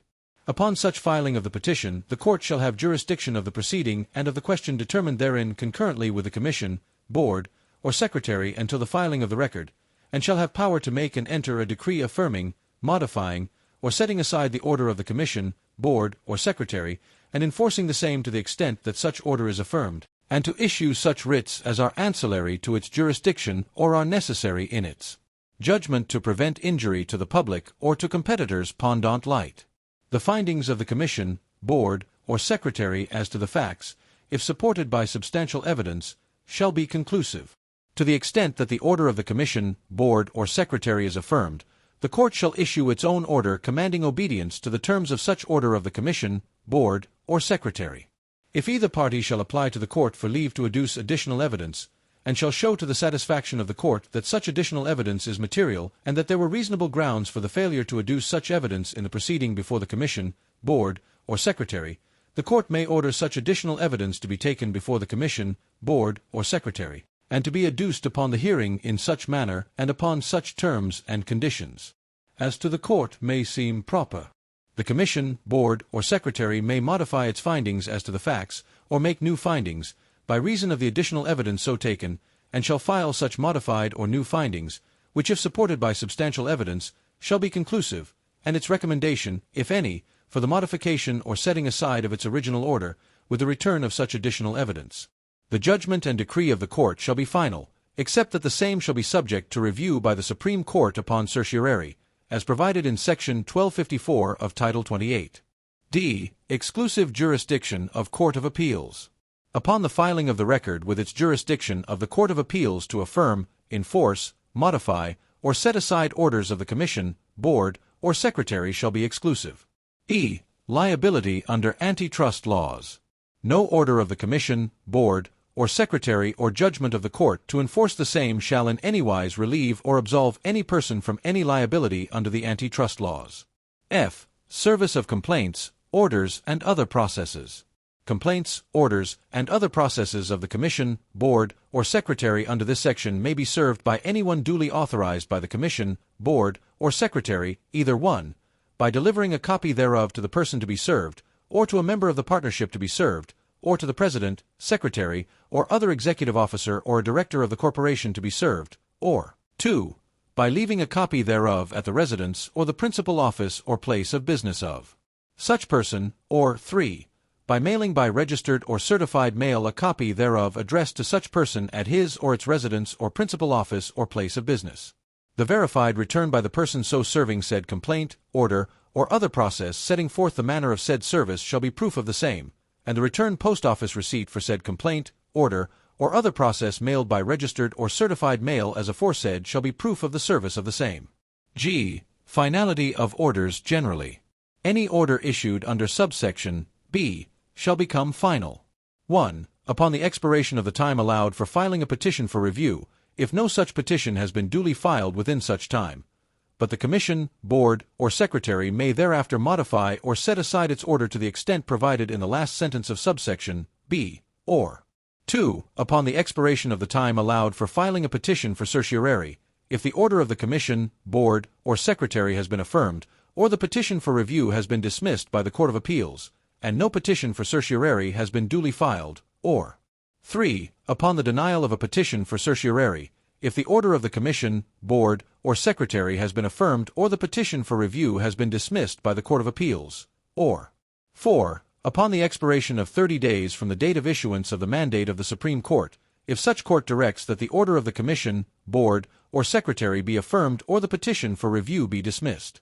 H. Finality of orders modified by Supreme Court. If the Supreme Court directs that the order of the Commission, Board, or Secretary be modified or set aside, the order of the Commission, Board, or Secretary rendered in accordance with a mandate of the Supreme Court shall become final upon the expiration of 30 days from the time it was rendered, unless within such 30 days either party has instituted proceedings to have such order corrected to accord with the mandate, in which event the order of the Commission, Board, or Secretary shall become final when so corrected. I. Finality of orders modified by Court of Appeals. If the order of the Commission, Board, or Secretary is modified or set aside by the Court of Appeals, and if 1. The time allowed for filing a petition for certiorari has expired and no such petition has been duly filed, or 2. The petition for certiorari has been denied, or 3. The decision of the court has been affirmed by the Supreme Court, then the order of the Commission, Board, or Secretary rendered in accordance with the mandate of the Court of Appeals shall become final on the expiration of 30 days from the time such order of the Commission, Board, or Secretary was rendered, unless within such 30 days either party has instituted proceedings to have such order corrected so that it will accord with the mandate, in which event the order of the Commission, Board, or Secretary shall become final when so corrected. J. Finality of orders issued on rehearing ordered by Court of Appeals or Supreme Court.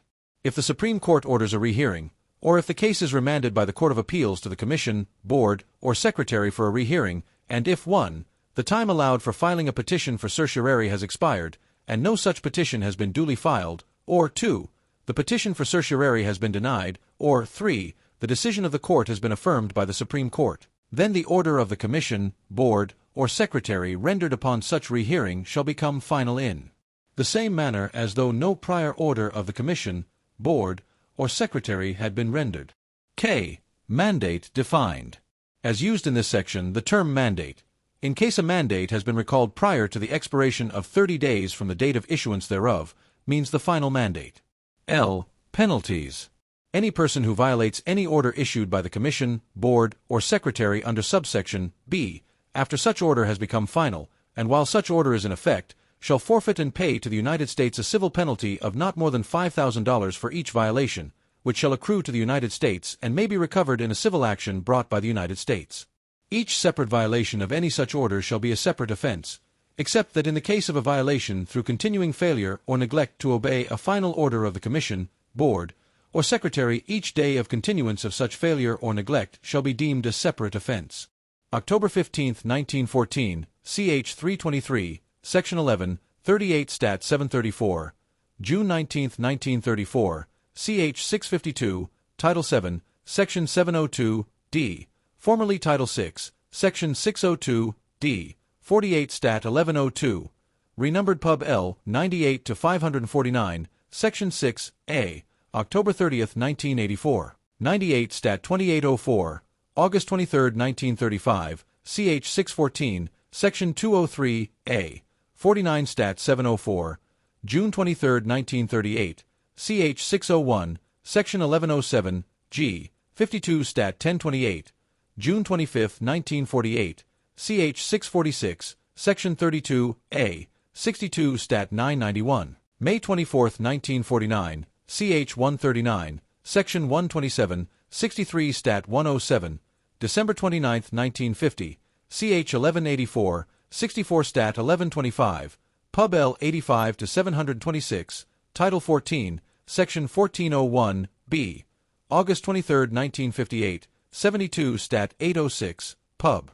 L. 85 to 791, Section 4, August 28, 1958, 72 Stat. 943, Pub L. 86 to 107, Section 1, July 23, 1959, 73 Stat. 243, Pub L. 98 to 443, Section 9, M. October 4, 1984, 98 Stat. 1708, Pub L. 98 to 620, Title 4, Section 402, 10, b.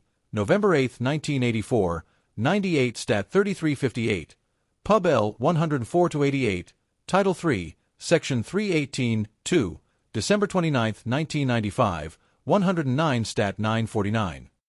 15 U.S. Code Section 21A, Actions and Proceedings Pending Prior to June 19, 1936, Additional and Continuing Violations. Nothing herein contained shall affect rights of action arising, or litigation pending, or orders of the Federal Trade Commission issued and in effect or pending on review, based on Section 13 of this title, prior to June 19, 1936. Provided that where, prior to June 19, 1936, the Federal Trade Commission has issued an order requiring any person to cease and desist from a violation of Section 13 of this title, and such order is pending on review or is in effect, either as issued or as affirmed, or modified by a court of competent jurisdiction, and the Commission shall have reason to believe that such person has committed, used or carried on, since June 19, 1936, or is committing, using or carrying on, any act, practice or method in violation of any of the provisions of said Section 13 of this title. It may reopen such original proceedings and may issue and serve upon such person its complaint, supplementary to the original complaint, stating its charges in that respect. Thereupon the same proceedings shall be had upon such supplementary complaint as provided in Section 21 of this title. If upon such hearing the Commission shall be of the opinion that any act, practice, or method charged in said supplementary complaint has been committed, used, or carried on since June 19, 1936, or is being committed, used or carried on, in violation of said Section 13 of this title, it shall make a report in writing in which it shall state its findings as to the facts and shall issue and serve upon such person its order modifying or amending its original order to include any additional violations of law so found. Thereafter the provisions of Section 21 of this title, as to review and enforcement of orders of the Commission, shall in all things apply to such modified or amended order. If upon review as provided in said Section 21 of this title, the Court shall set aside such modified or amended order, the original order shall not be affected thereby, but it shall be and remain in force and effect as fully and to the same extent as if such supplementary proceedings had not been taken. June 19, 1936, ch. 592, Section 2, 49 Stat. 1527. 15 U.S. Code Section 22. District in which to sue corporation. Any suit, action, or proceeding under the antitrust laws against a corporation may be brought not only in the judicial district whereof it is an inhabitant, but also in any district wherein it may be found or transacts business, and all process in such cases may be served in the district of which it is an inhabitant, or wherever it may be found. October 15, 1914, ch. 323, Section 12, 38 Stat. 736. 15 U.S. Code Section 26. Injunctive relief for private parties. Exception. Costs. Any person, firm, corporation, or association shall be entitled to sue for and have injunctive relief, in any court of the United States having jurisdiction over the parties, against threatened loss or damage by a violation of the antitrust laws, including Sections 13, 14, 18, and 19 of this title, when and under the same conditions and principles as injunctive relief against threatened conduct that will cause loss or damage is granted by courts of equity, under the rules governing such proceedings, and upon the execution of proper bond against damages for an injunction improvidently granted and a showing that the danger of irreparable loss or damage is immediate, a preliminary injunction may issue, provided that nothing herein contained shall be construed to entitle any person, firm, corporation, or association, except the United States, to bring suit for injunctive relief against any common carrier subject to the jurisdiction of the Surface Transportation Board under Subtitle 4 of Title 49. In any action under this section in which the plaintiff substantially prevails, the court shall award the cost of suit, including a reasonable attorney's fee, to such plaintiff. October 15, 1914, ch. 323, Section 16, 38 Stat. 737, Pub. L. 94-435, Title 3, Section 302, 3, September 30, 1976, 90 Stat. 1396, Pub. L. 104-88, Title 3, Section 318, 3, December 29, 1995, 109 Stat. 949. 15 U.S. Code Section 26A. Restrictions on the purchase of gasohol and synthetic motor fuel. A. Limitations on the use of credit instruments, sales, resales, and transfers. Except as provided in subsection B, it shall be unlawful for any person engaged in commerce, in the course of such commerce, directly or indirectly to impose any condition, restriction, agreement, or understanding that 1. Limits the use of credit instruments in any transaction concerning the sale, resale, or transfer of gasohol or other synthetic motor fuel of equivalent usability in any case in which there is no similar limitation on transactions concerning such person's conventional motor fuel, or 2. otherwise unreasonably discriminates against or unreasonably limits the sale, resale, or transfer of gasohol or other synthetic motor fuel of equivalent usability in any case in which such synthetic or conventional motor fuel is sold for use, consumption, or resale within the United States. B. Credit fees, equivalent conventional motor fuel sales, labeling of pumps, product liability disclaimers, advertising support, furnishing facilities. 1. Nothing in this section or in any other provision of law in effect on December 2, 1980, which is specifically applicable to the sale of petroleum products, shall preclude any person referred to in subsection A from imposing a reasonable fee for credit on the sale, resale, or transfer of the gasohol or other synthetic motor fuel referred to in subsection A, if such fee equals no more than the actual costs to such person of extending that credit. 2. The prohibitions in this section shall not apply to any person who makes available sufficient supplies of gasohol and other synthetic motor fuels of equivalent usability to satisfy his customers' needs for such products, if the gasohol and other synthetic fuels are made available on terms and conditions which are equivalent to the terms and conditions on which such person's conventional motor fuel products are made available. 3. Nothing in this section shall A. Preclude any person referred to in subsection A from requiring reasonable labeling of pumps dispensing the gasohol or other synthetic motor fuel referred to in subsection A to indicate, as appropriate, that such gasohol or other synthetic motor fuel is not manufactured, distributed, or sold by such person. B. Preclude such person from issuing appropriate disclaimers of product liability for damage resulting from use of the gasohol or other synthetic motor fuel. C. Require such person to provide advertising support for the gasohol or other synthetic motor fuel, or D. Require such person to furnish or provide, at such person's own expense, any additional pumps, tanks, or other related facilities required for the sale of the gasohol or other synthetic motor fuel. C. United States defined. As used in this section, United States includes the several states, the District of Columbia, any territory of the United States, and any insular possession or other place under the jurisdiction of the United States. October 15, 1914, ch. 323, Section 26, as added Pub L. 96 to 493, Section 2, December 2, 1980, 94 Stat 2568. 15 U.S. Code Section 26B. Application of antitrust laws to professional Major League Baseball. A. Major League Baseball subject to antitrust laws. Subject to subsections B through D. The conduct, acts, practices, or agreements of persons in the business of organized professional Major League Baseball directly relating to or affecting employment of Major League Baseball players to play baseball at the Major League level are subject to the antitrust laws to the same extent such conduct, acts, practices, or agreements would be subject to the antitrust laws if engaged in by persons in any other professional sports business affecting interstate commerce. B. Limitation of section. No court shall rely on the enactment of this section as a basis for changing the application of the antitrust laws to any conduct, acts, practices, or agreements other than those set forth in subsection A. This section does not create, permit, or imply a cause of action by which to challenge under the antitrust laws, or otherwise apply the antitrust laws to any conduct, acts, practices, or agreements that do not directly relate to or affect employment of Major League Baseball players to play baseball at the Major League level, including but not limited to 1. Any conduct, acts, practices, or agreements of persons engaging in, conducting or participating in the business of organized professional baseball relating to or affecting employment to play baseball at the minor league level, any organized professional baseball amateur or first-year player draft, or any reserve clause as applied to minor league players. 2.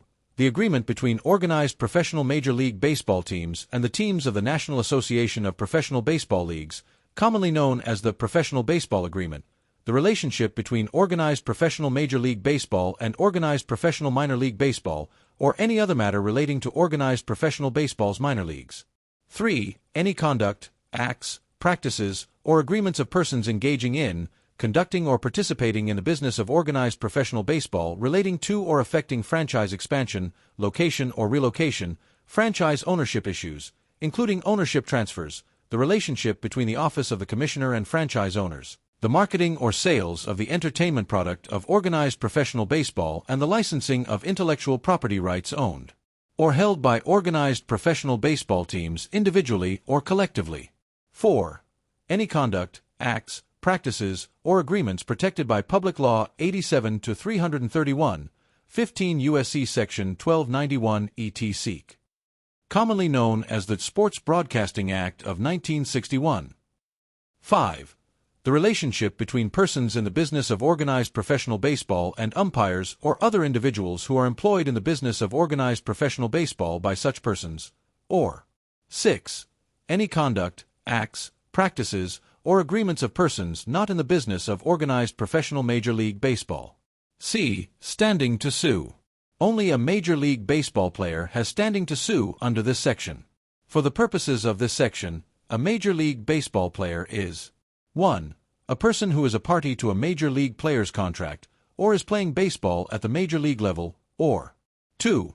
A person who is a party to a Major League player's contract or playing baseball at the Major League level at the time of the injury that is the subject of the complaint, or 3. A person who has been a party to a Major League player's contract or who has played baseball at the Major League level and who claims he has been injured in his efforts to secure a subsequent Major League player's contract by an alleged violation of the antitrust laws.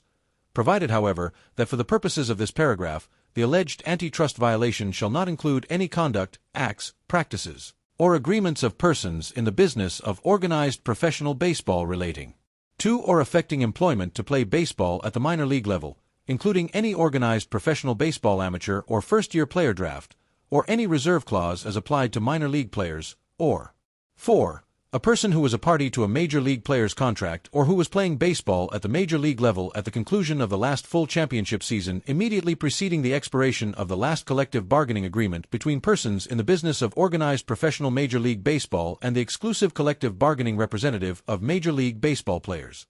D. Conduct, acts, practices, or agreements subject to antitrust laws. 1. As used in this section, person means any entity, including an individual, partnership, corporation, trust or unincorporated association or any combination or association thereof. As used in this section, the National Association of Professional Baseball Leagues, its member leagues and the clubs of those leagues, are not in the business of organized professional Major League Baseball. 2. In cases involving conduct, acts, practices, or agreements that directly relate to or affect both employment of Major League Baseball players to play baseball at the Major League level and also relate to or affect any other aspect of organized professional baseball, including but not limited to employment to play baseball at the minor league level and the other areas set forth in subsection B. Only those components, portions, or aspects of such conduct, acts, practices, or agreements that directly relate to or affect employment of Major League players to play baseball at the Major League level may be challenged under subsection A, and then only to the extent that they directly relate to or affect employment of Major League Baseball players to play baseball at the Major League level. 3. As used in subsection A, interpretation of the term directly shall not be governed by any interpretation of Section 151 etc. of Title 29, United States Code, as amended. 4. Nothing in this section shall be construed to affect the application to organized professional baseball of the non-statutory labor exemption from the antitrust laws. 5. The scope of the conduct, acts, practices, or agreements covered by subsection B shall not be strictly or narrowly construed. October 15, 1914, ch. 323, Section 27, as added Pub L. 105-297, Section 3, October 27, 1998, 112 Stat 2824. 15 U.S. Code Section 27. Effect of partial invalidity. If any clause, sentence, paragraph, or part of this act shall, for any reason, be adjudged by any court of competent jurisdiction to be invalid, such judgment shall not affect, impair, or invalidate the remainder thereof, but shall be confined in its operation to the clause, sentence, paragraph, or part thereof directly involved in the controversy in which such judgment shall have been rendered. October 15, 1914, ch. 323, Section 28, formerly Section 26, 38 Stat 740, renumbered Section 27, Pub L. 96-493, Section 2, December 2, 1980, 94 Stat 2568, renumbered Section 28, Pub L. 107-273, DIVC. Title 4, Section 14102D, November 2, 2002, 116 Stat 1922. 15 U.S. Code Section 27A, transferred. Editorial notes. Codification. Section, Act October 15, 1914, ch. 323, Section 27, as added Pub L 105 to 297, Section 3, October 27, 1998, 112 Stat 2824, which related to application of antitrust laws to professional Major League Baseball, was transferred to Section 26B of this title. 15 U.S. Code Section 28, repealed. Pub L 98 to 620, Title 4, Section 402(11), November 8, 1984, 98 Stat 3358.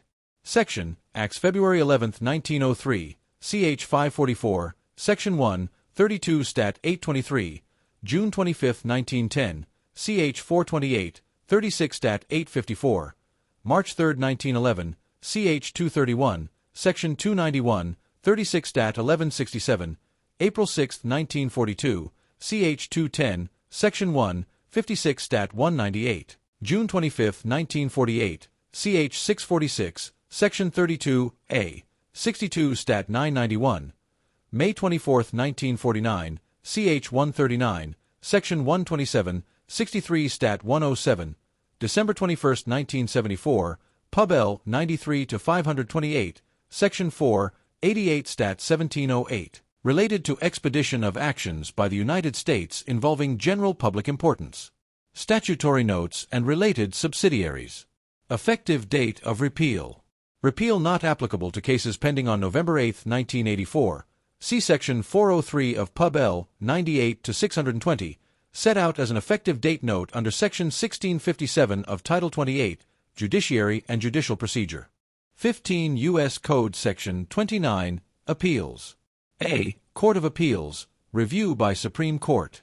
Except as otherwise expressly provided by this section, in every civil action brought in any district court of the United States under the Act entitled, An Act to Protect Trade and Commerce Against Unlawful Restraints and Monopolies, approved July 2, 1890, or any other acts having like purpose that have been or hereafter may be enacted, in which the United States is the complainant and equitable relief is sought, any appeal from a final judgment entered in any such action shall be taken to the Court of Appeals pursuant to Sections 1291 and 2107 of Title 28.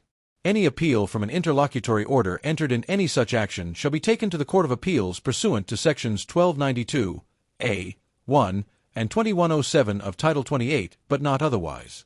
Any judgment entered by the Court of Appeals in any such action shall be subject to review by the Supreme Court upon a writ of certiorari as provided in Section 1254, 1, of Title 28. B. Direct appeals to Supreme Court. An appeal from a final judgment pursuant to subsection A shall lie directly to the Supreme Court, if, upon application of a party filed within 15 days of the filing of a notice of appeal, the district judge who adjudicated the case enters an order stating that immediate consideration of the appeal by the Supreme Court is of general public importance in the administration of justice. Such order shall be filed within 30 days after the filing of a notice of appeal. When such an order is filed, the appeal and any cross-appeal shall be docketed in the time and manner prescribed by the rules of the Supreme Court. The Supreme Court shall thereupon either 1. Dispose of the appeal and any cross-appeal in the same manner as any other direct appeal authorized by law, or 2. In its discretion, deny the direct appeal and remand the case to the Court of Appeals, which shall then have jurisdiction to hear and determine the same as if the appeal and any cross-appeal therein had been docketed in the Court of Appeals in the first instance pursuant to subsection A. February 11, 1903, ch. 544, Section 2, 32 Stat. 823, March 3, 1911, ch. 231, Section 291, 36 Stat. 1167, June 9, 1944, ch. 239, 58 Stat. 272, June 25, 1948, ch. 646, Section 17, 62 Stat. 989, Pub L. 93 to 528, Section 5, December 21, 1974, 88 Stat. 1709. 15 U.S. Code Section 30, repealed. Pub L. 107 to 273, DIVC, Title 4, Section 14102, F, November 2, 2002, 116 Stat. 1922. Section, Act March 3, 1913, ch. 114, 37 Stat. 731, provided that depositions for use in suits in equity brought under Sections 1 to 7 of this title would be open to public. Statutory notes and related subsidiaries. Effective date of repeal. Repeal effective November 2, 2002, and applicable to cases pending on or after November 2, 2002. See Section 14103 of Pub L. 107 to 273, set out as an effective date of 2002 amendment note under Section 3 of this title. 15 U.S. Code Section 31, Repealed. Pub L. 107 to 273, DIVC, Title 4, Section 14102A, November 2, 2002, 116 Stat 1921. Section, Act August 24, 1912, CH 390, Section 11, 37 Stat 567, related to closure of Panama Canal to violators of antitrust laws. Statutory notes and related subsidiaries. Effective date of repeal. Repeal effective November 2, 2002, and applicable only with respect to cases commenced on or after November 2, 2002. See Section 14103 of Pub L. 107 to 273, set out as a note under Section 3 of this title. 15 U.S. Code Section 32, 33, Repealed. Pub L. 91 to 452, Title 2, Sections 209, 210, October 15, 1970, 84 Stat 929. Section 32, Act February 25, 1903, CH 755, Section 1, 32 Stat 904, granted immunity from prosecution to witnesses testifying or producing evidence, documentary or otherwise, in any proceeding, suit, or prosecution under Section 1 to 11 of this title.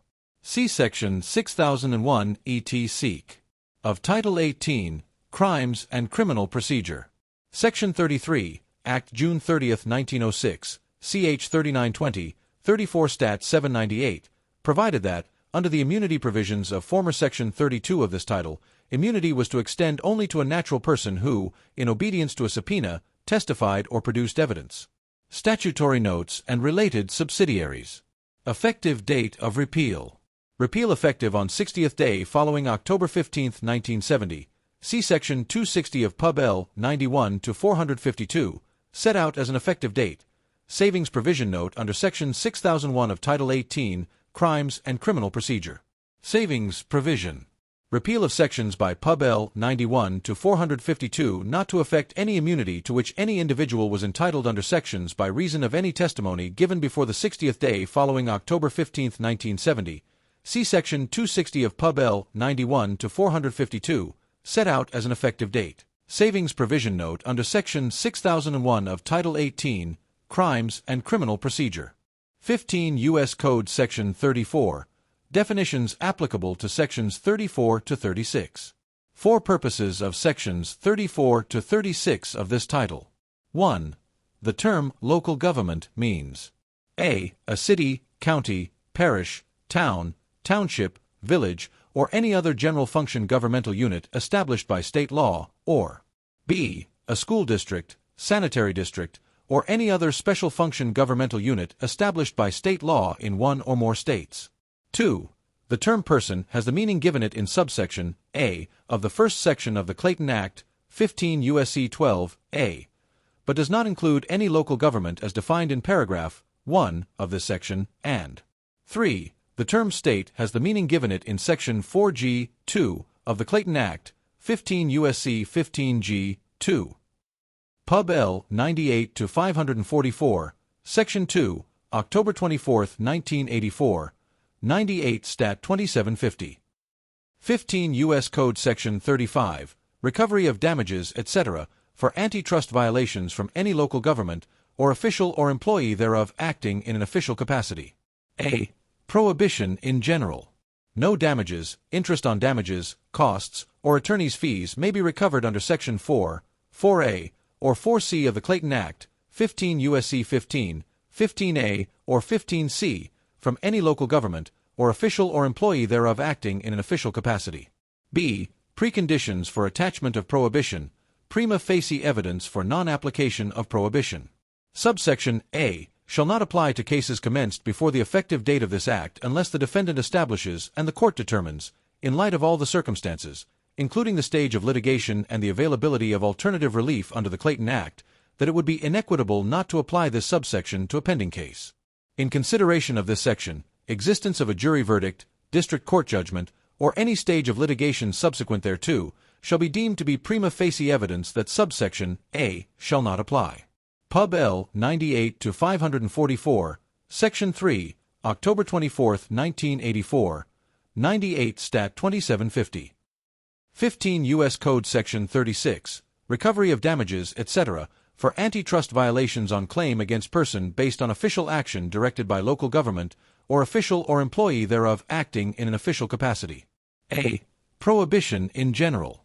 No damages, interest on damages, costs or attorney's fees may be recovered under Section 4, 4A, or 4C of the Clayton Act, 15 U.S.C. 15, 15A, or 15C, in any claim against a person based on any official action directed by a local government or official or employee thereof acting in an official capacity.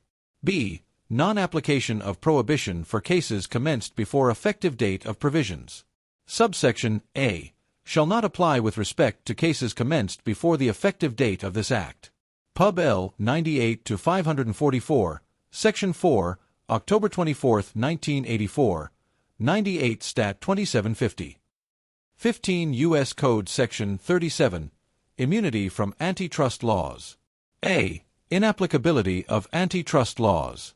Except as provided in subsection D, the antitrust laws, and any state law similar to any of the antitrust laws, shall not apply to charitable gift annuities or charitable remainder trusts. B. Immunity.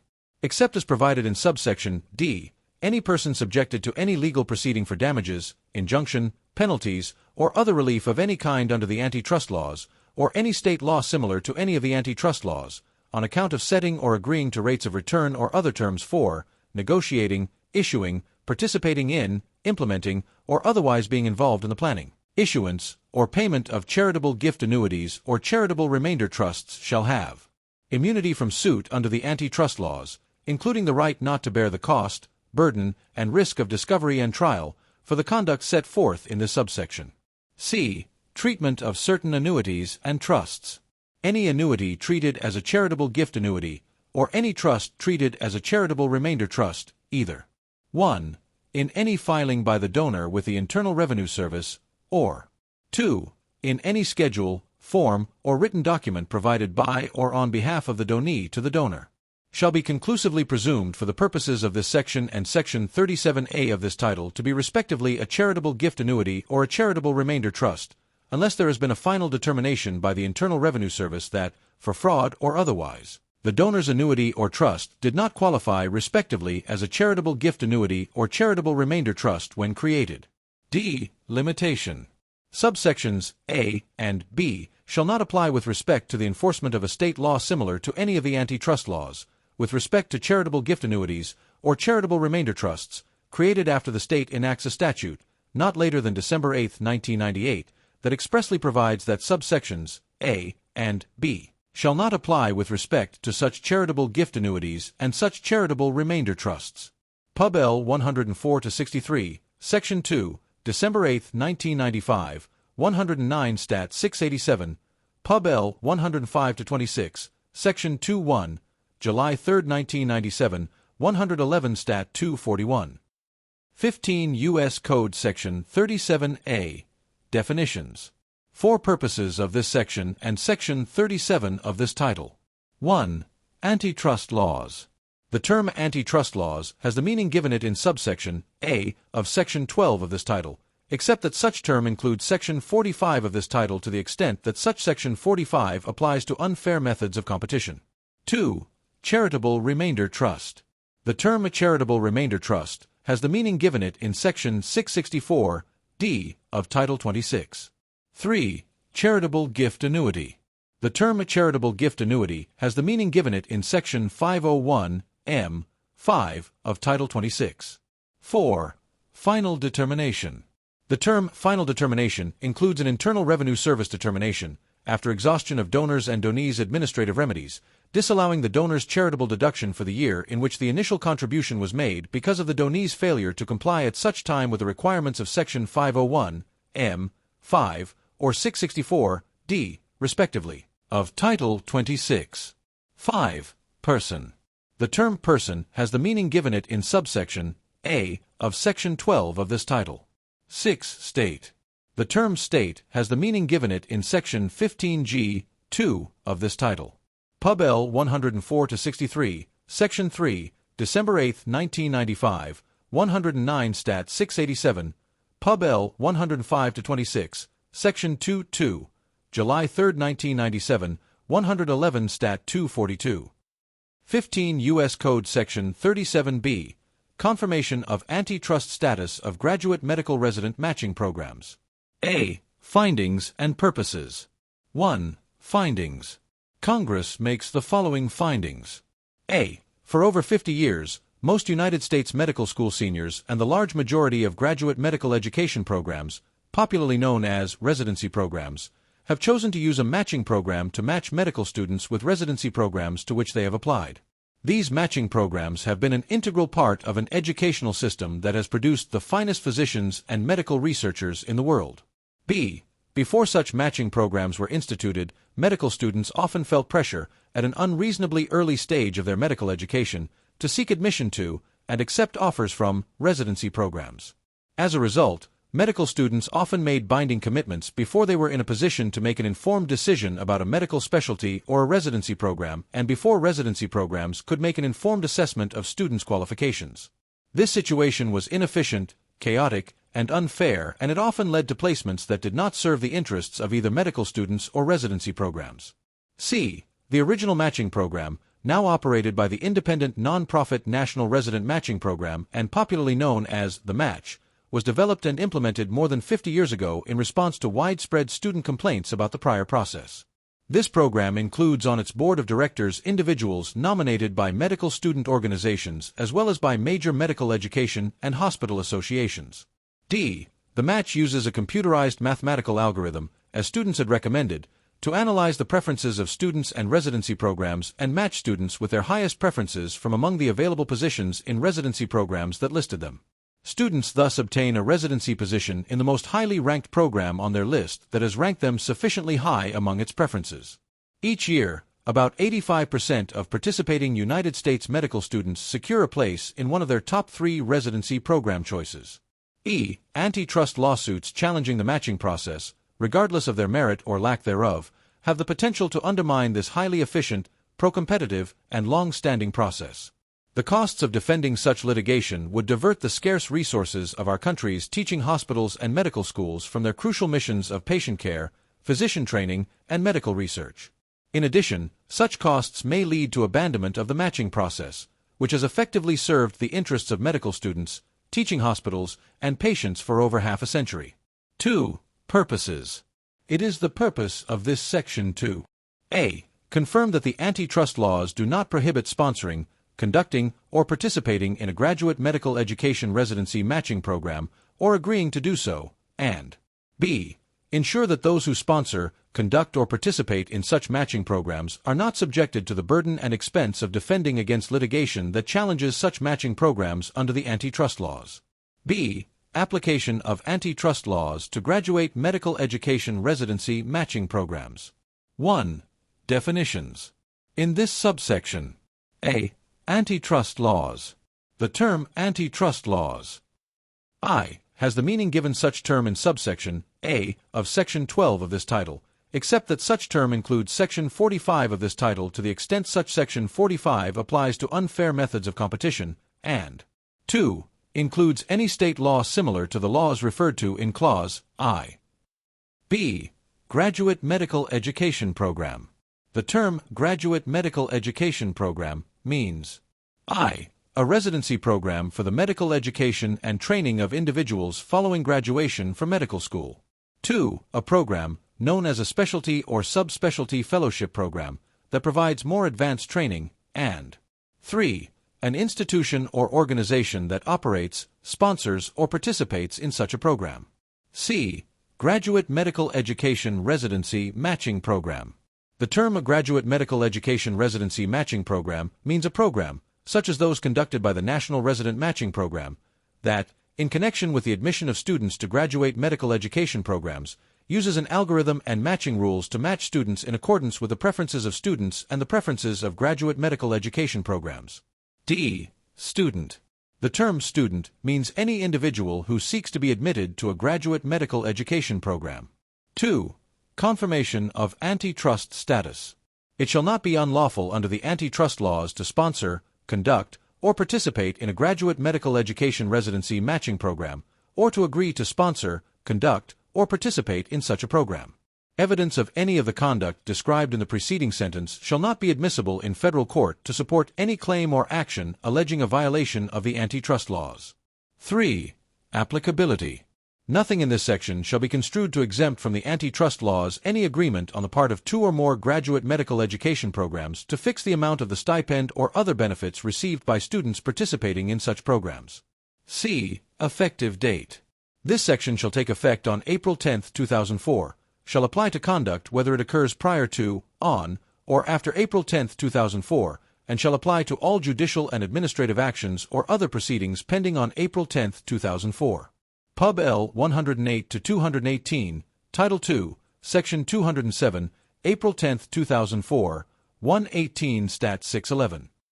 15 U.S. Code Section 38, Association of Marine Insurance Companies, Application of Antitrust Laws. A. Whenever used in this section. 1. The term association means any association, exchange, pool, combination, or other arrangement for concerted action, and 2. The term marine insurance companies means any persons, companies, or associations authorized to write marine insurance or reinsurance under the laws of the United States or of a state, territory, district, or possession thereof. B. Nothing contained in the antitrust laws, as designated in Section 12 of this title, shall be construed as declaring illegal an association entered into by marine insurance companies for the following purposes: to transact a marine insurance and reinsurance business in the United States and in foreign countries, and to reinsure or otherwise apportion among its membership the risks undertaken by such association or any of the component members. June 5, 1920, Ch. 250, Section 29, 41 Stat 1000.